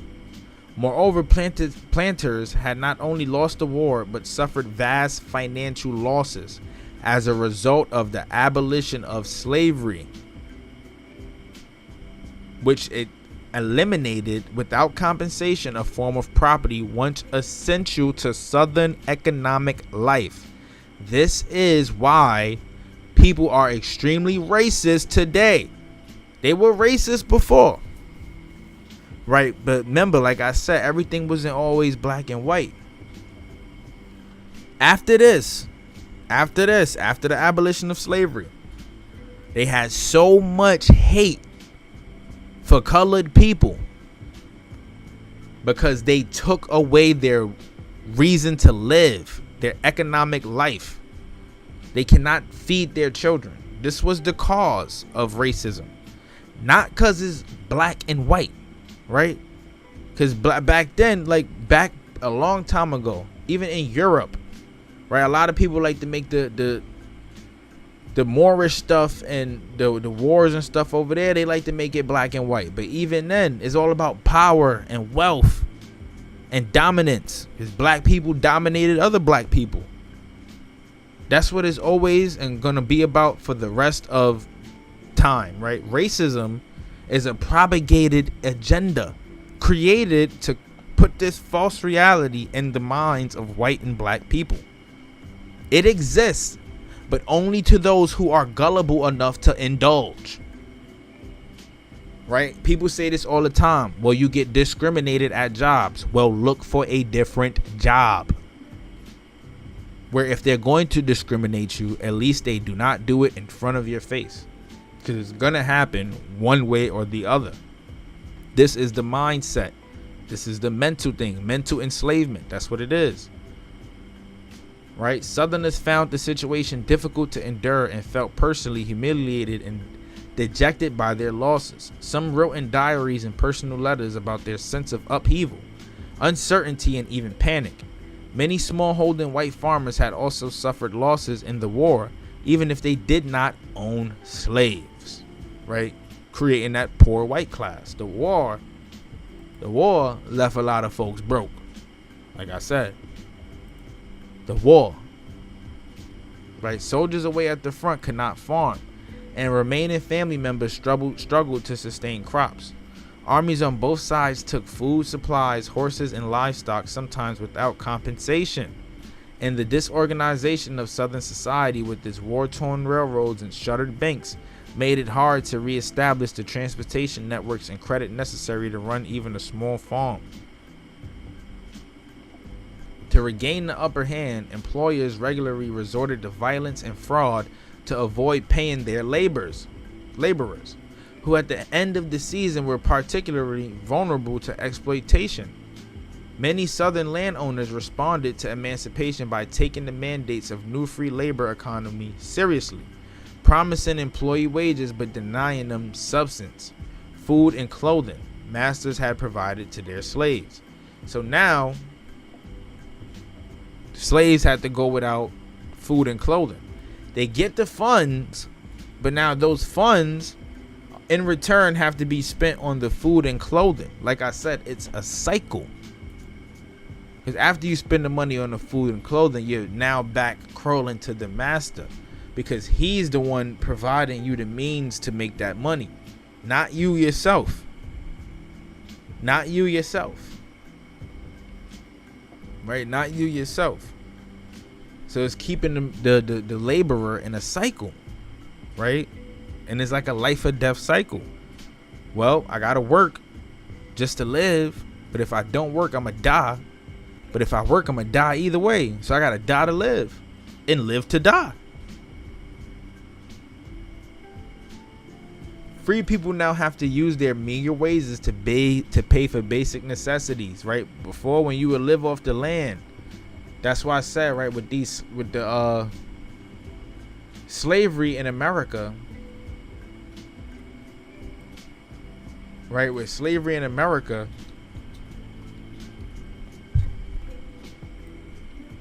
like I said, who were the slaves? Right? Indians from Virginia were forbidden to pass north to the Potomac River west of the Great Ridge of the mountains. The penalty for breaking this treaty was death or transportation to the West Indies, there to be sold as slaves. Who were the slaves? Here in America, the folks who lived off the land. A large percentage of Indians enslaved in Virginia had been transported to other North American colonies or the West Indies. The slaves in America, those folks who were living off the land, now had to get their first experience of what we live today. Right? This is what we go through today. You die to live to die. You make minimum wage, you can't enjoy yourself. You can't go have fun, right? You can't do nothing, right? And then on top of that, a degree dictates how valuable you are in this world. That's slavery, because they're saying one way or the other, you're going to have to be institutionalized, my brother.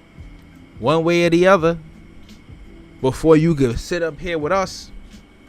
Right? Mind ya, a degree is another staple for, hey, welcome to the Freemason Club. I'm spitting facts, just letting y'all know. Summa cum laude and all of that, the doctrines and all of that, that's welcome to the Freemason Club. You can keep it. I'm okay. And this is not to shoot people down who are in school. Go to school. Make something great of yourself. Right? Become something. Right? Because it's better than being nothing.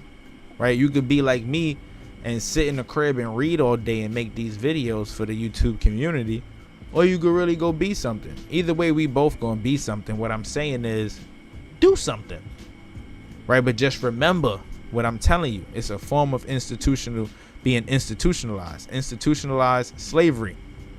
Either way, you're gonna have to go through our process and do what we say for you to be accepted into this upper echelon. Right? That's why I always say get a trade. Right? Because with a trade, you could create your own school. Right? Copper Color Productions, man. We got our trade. And we got a coloring book dropping real soon. Keep y'all posted on that. But yeah, so free people now had to use their meager wages to pay for basic necessities. And many planters were only too happy to oblige. Keeping track of the debts their workers owed them and reconciling accounts at the end of the season, which was the only time most agricultural workers were paid. Not surprisingly, at harvest time, free people often faced employers who claimed they had already spent their year's pay.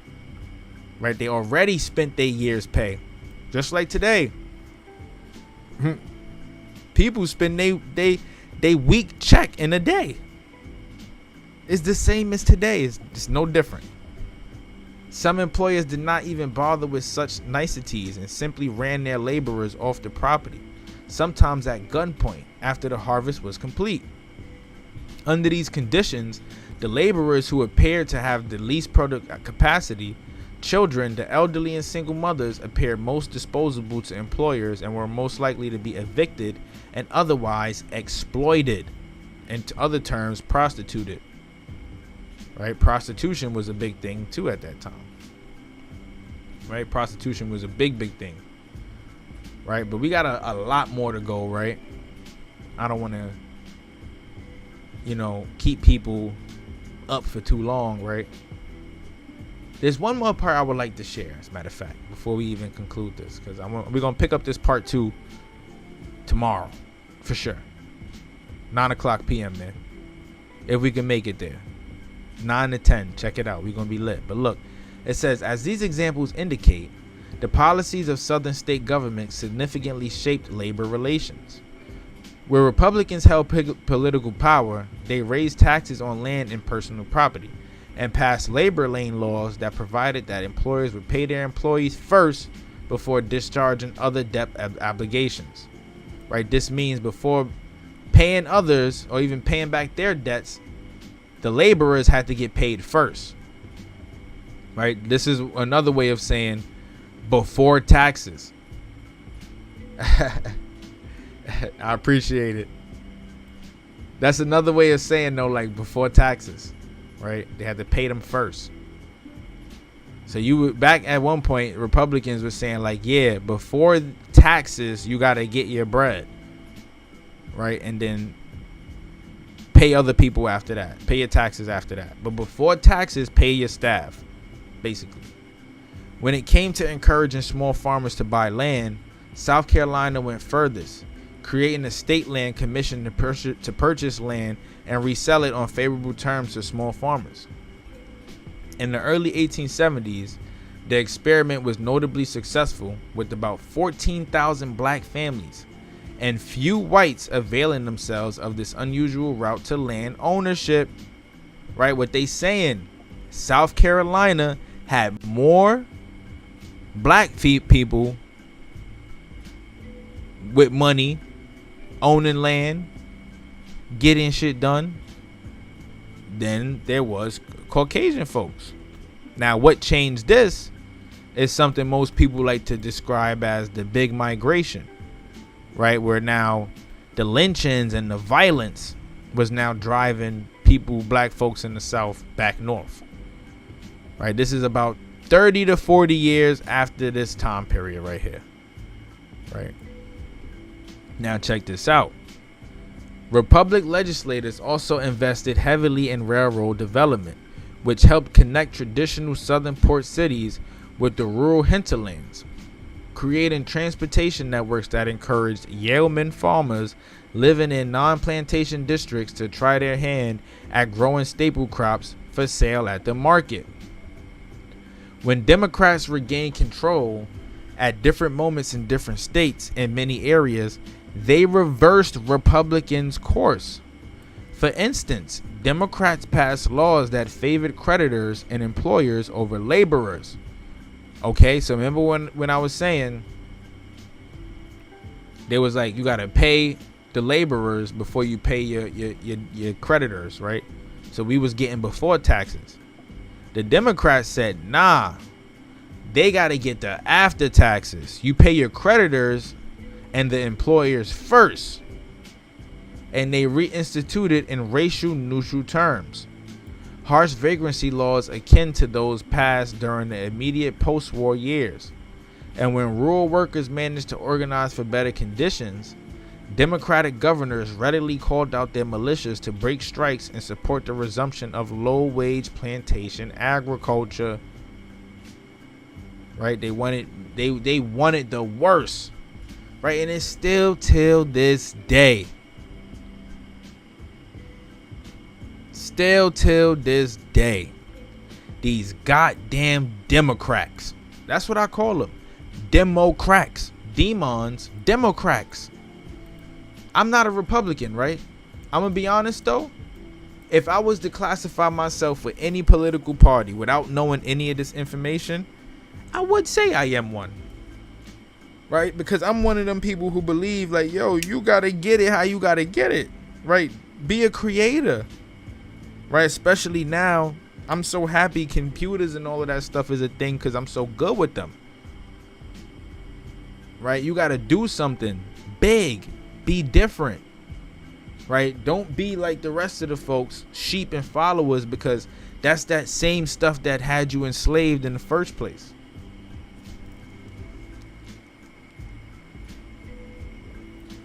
When the colonizers came to our land, some of us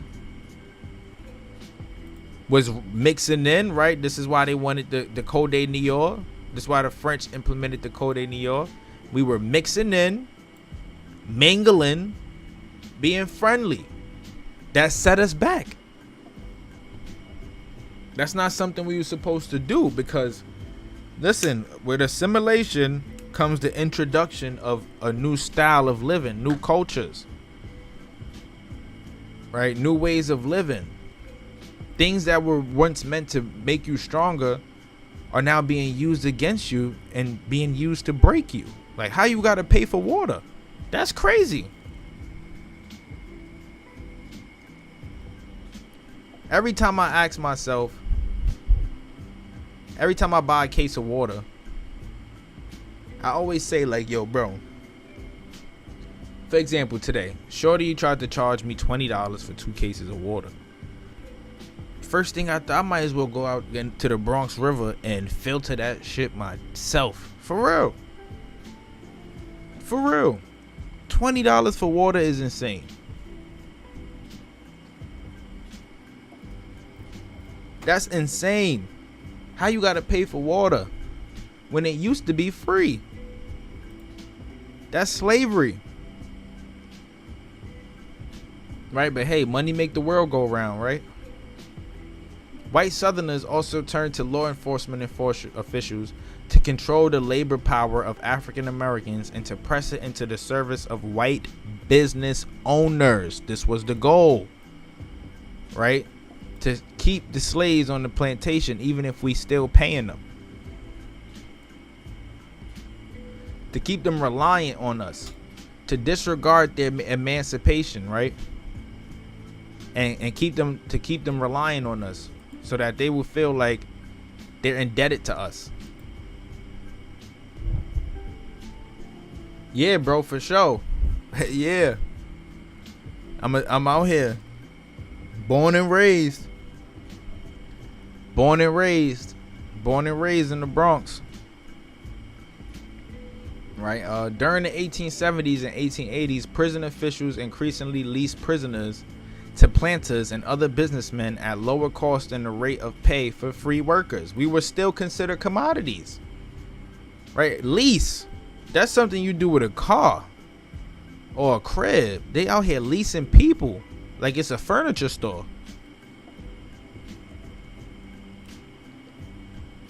Right? You and I never leased furniture before, but I always hear them say stuff like how if you don't pay them, they come knocking.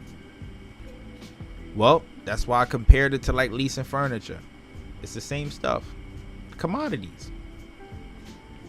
The 13th Amendment had exempted prisoners from its ban on involuntary servitude.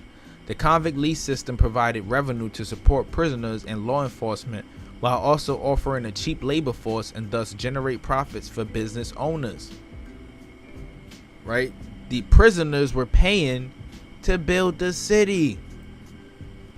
This is why they invest so much money into the prison system. Yeah, so much for Reconstruction. Right? This is why they invest bread into the prison system. That's the cheapest labor force in America, other than immigrants. Prisoners and immigrants. Cheapest labor force. They'll work the hardest for the lowest amount of money. That is slavery. Convict leasing helped propel the South's economic recovery after the war. Right? How? Right? After emancipation, after the war, convict leasing built the South? So even after being free, convicts was still using their work to build the South? Slavery was still building the South? How many people knew that though? So much for your emancipation. Yeah, haha, June. So much for Juneteenth. Yet critics increasingly drew attention to the abuses inherent in the system. Some argued that selective private business owners should not be permitted to profit from the convicts' labor, but that prisoner labor should be directed to projects that serve the public good, right? To build the infrastructure, right? Still keep them slaves, right? Nah, not just stop the work, right? Don't like they didn't even say stop the work. They said, nah, we just gonna use this to build the economy.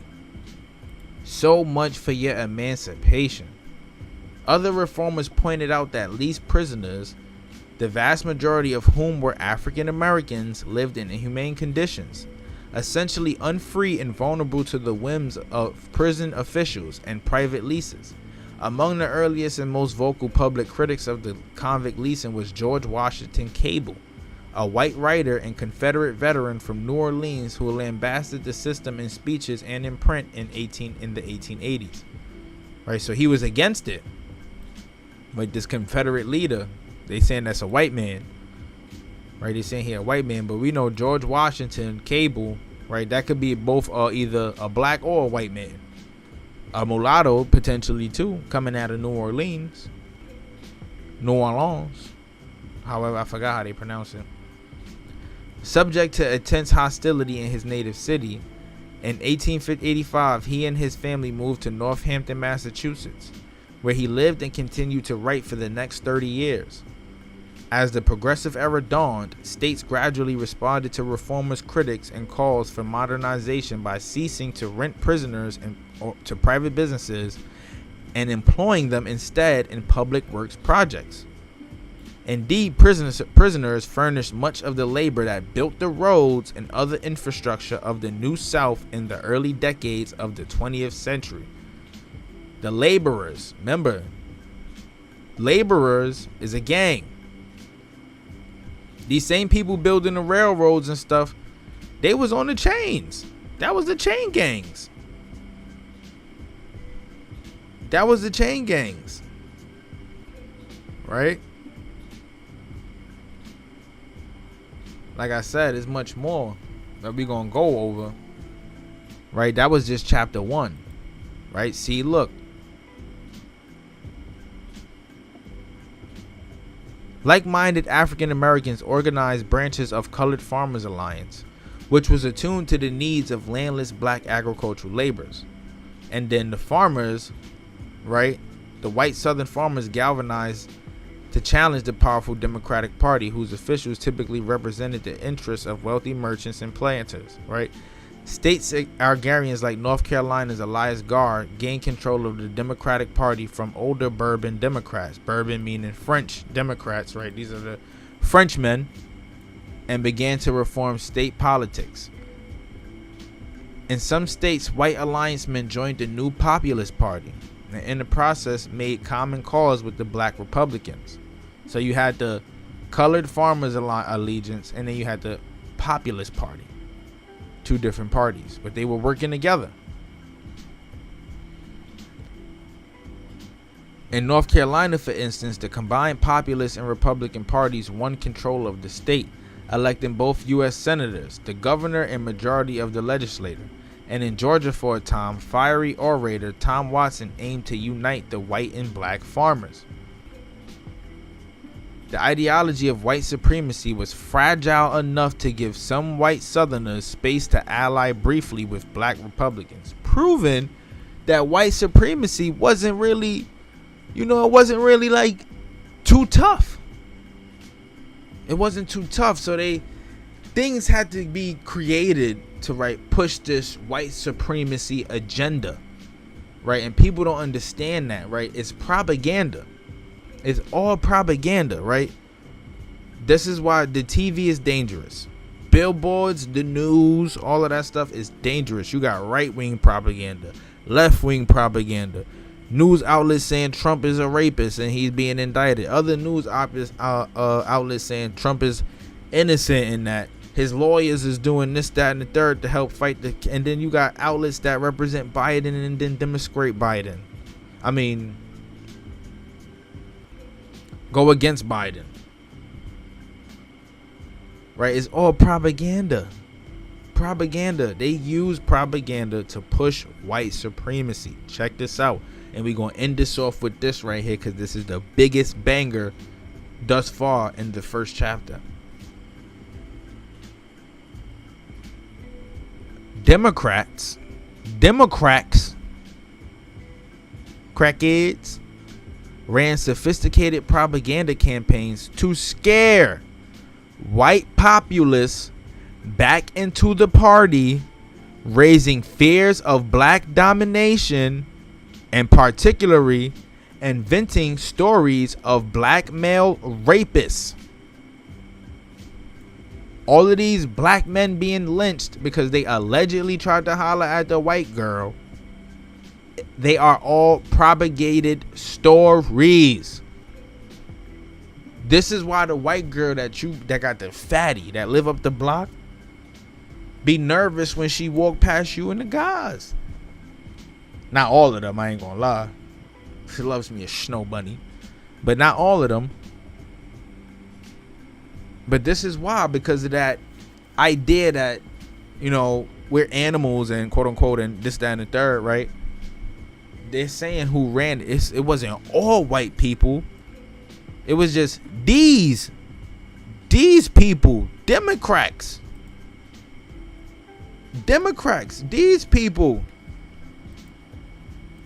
Not all white people.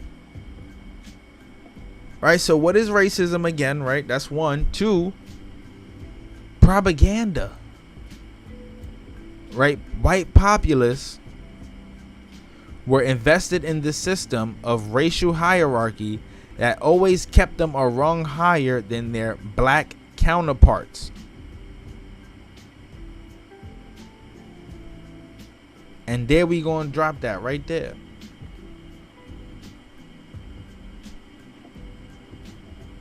Right, we're gonna leave it right there. Right, this is why I had to talk about this, because first off, we got to get this straight. how we weren't emancipated, right? We have the right to do whatever we want to do, right? You have the right to make whatever choices you want to make. But in some way, shape, or form,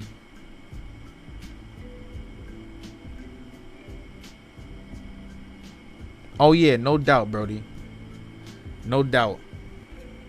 No doubt. No doubt, for sure. They didn't want to compete with colored folks. That's the thing. Like, they didn't want to compete with colored folks. Even though colored folks would have just made each other compete with themselves, right? Because we in competition with other colored folks now. The uppity bourgeoisie, right? The uppity elite. We have an elite class of black people too. So, right, and they don't do much for us. So, at the end of the day, the Reconstruction era, you could look at it from many different perspectives, right? Like, you could look at it from like, okay, yep, we have the chance to be entrepreneurs now. And then we could look at it from like, okay, this is the start of systematic racism. And then we could look at it from the start of like, this is where labor was introduced, like on black people, like on why you gotta work. Like, it's many different directions to look at the Reconstruction era, right? But at the same time, with all of that Reconstruction, it didn't do much, right? Look at how things are today,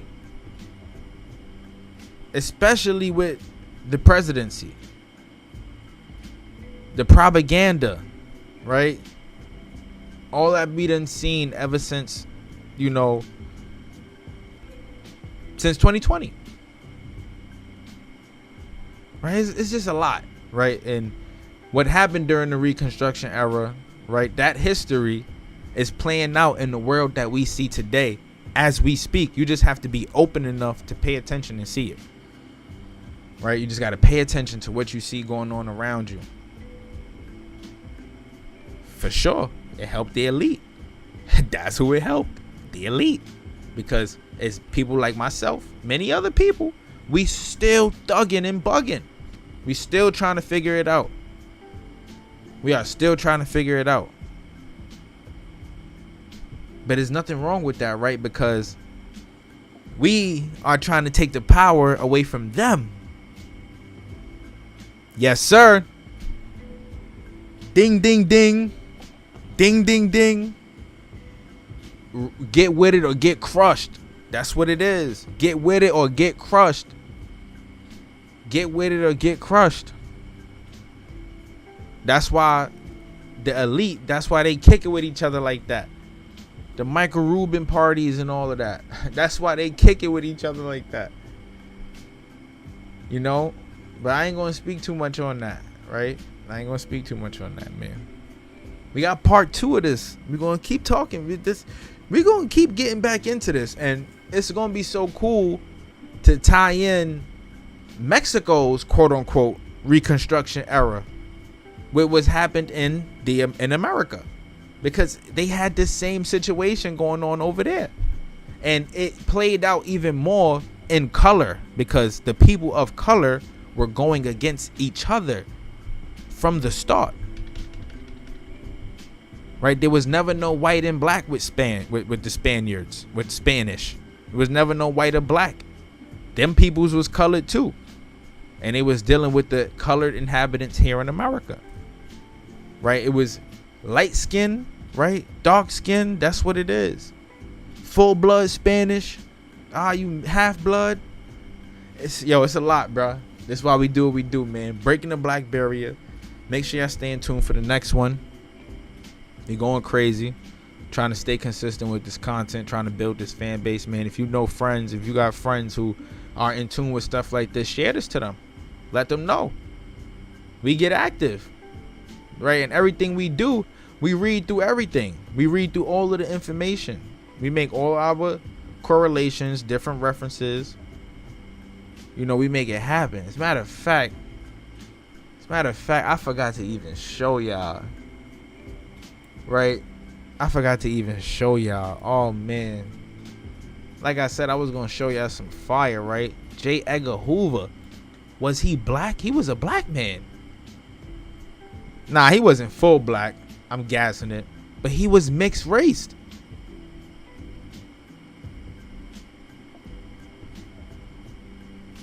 Right, look. This is from an authentic Washington Post article. We're going to cover this in the next one. Right? A lady, McGee, said in the 1950s, I was a young girl growing up in rural Macomb, Mississippi. The story had been passed down through several generations that the land we lived on was owned by the Hoover family. My grandfather told me that this powerful man, Edgar Hoover, was his second cousin and was passing for white. If we talked about this, him being black, he was so powerful he can have us all killed. I grew up terrified about all of this. This is from the Washington Post. J. Edgar Hoover, mixed race, tells us a lot about American history. But like I said, man, stay tuned for the next one. Copper Color King. Follow us on all platforms. Copper Color King, YouTube. Like, comment, subscribe. We're going to go crazy in the next one, man. Let's get it. Breaking the black barrier. What is black?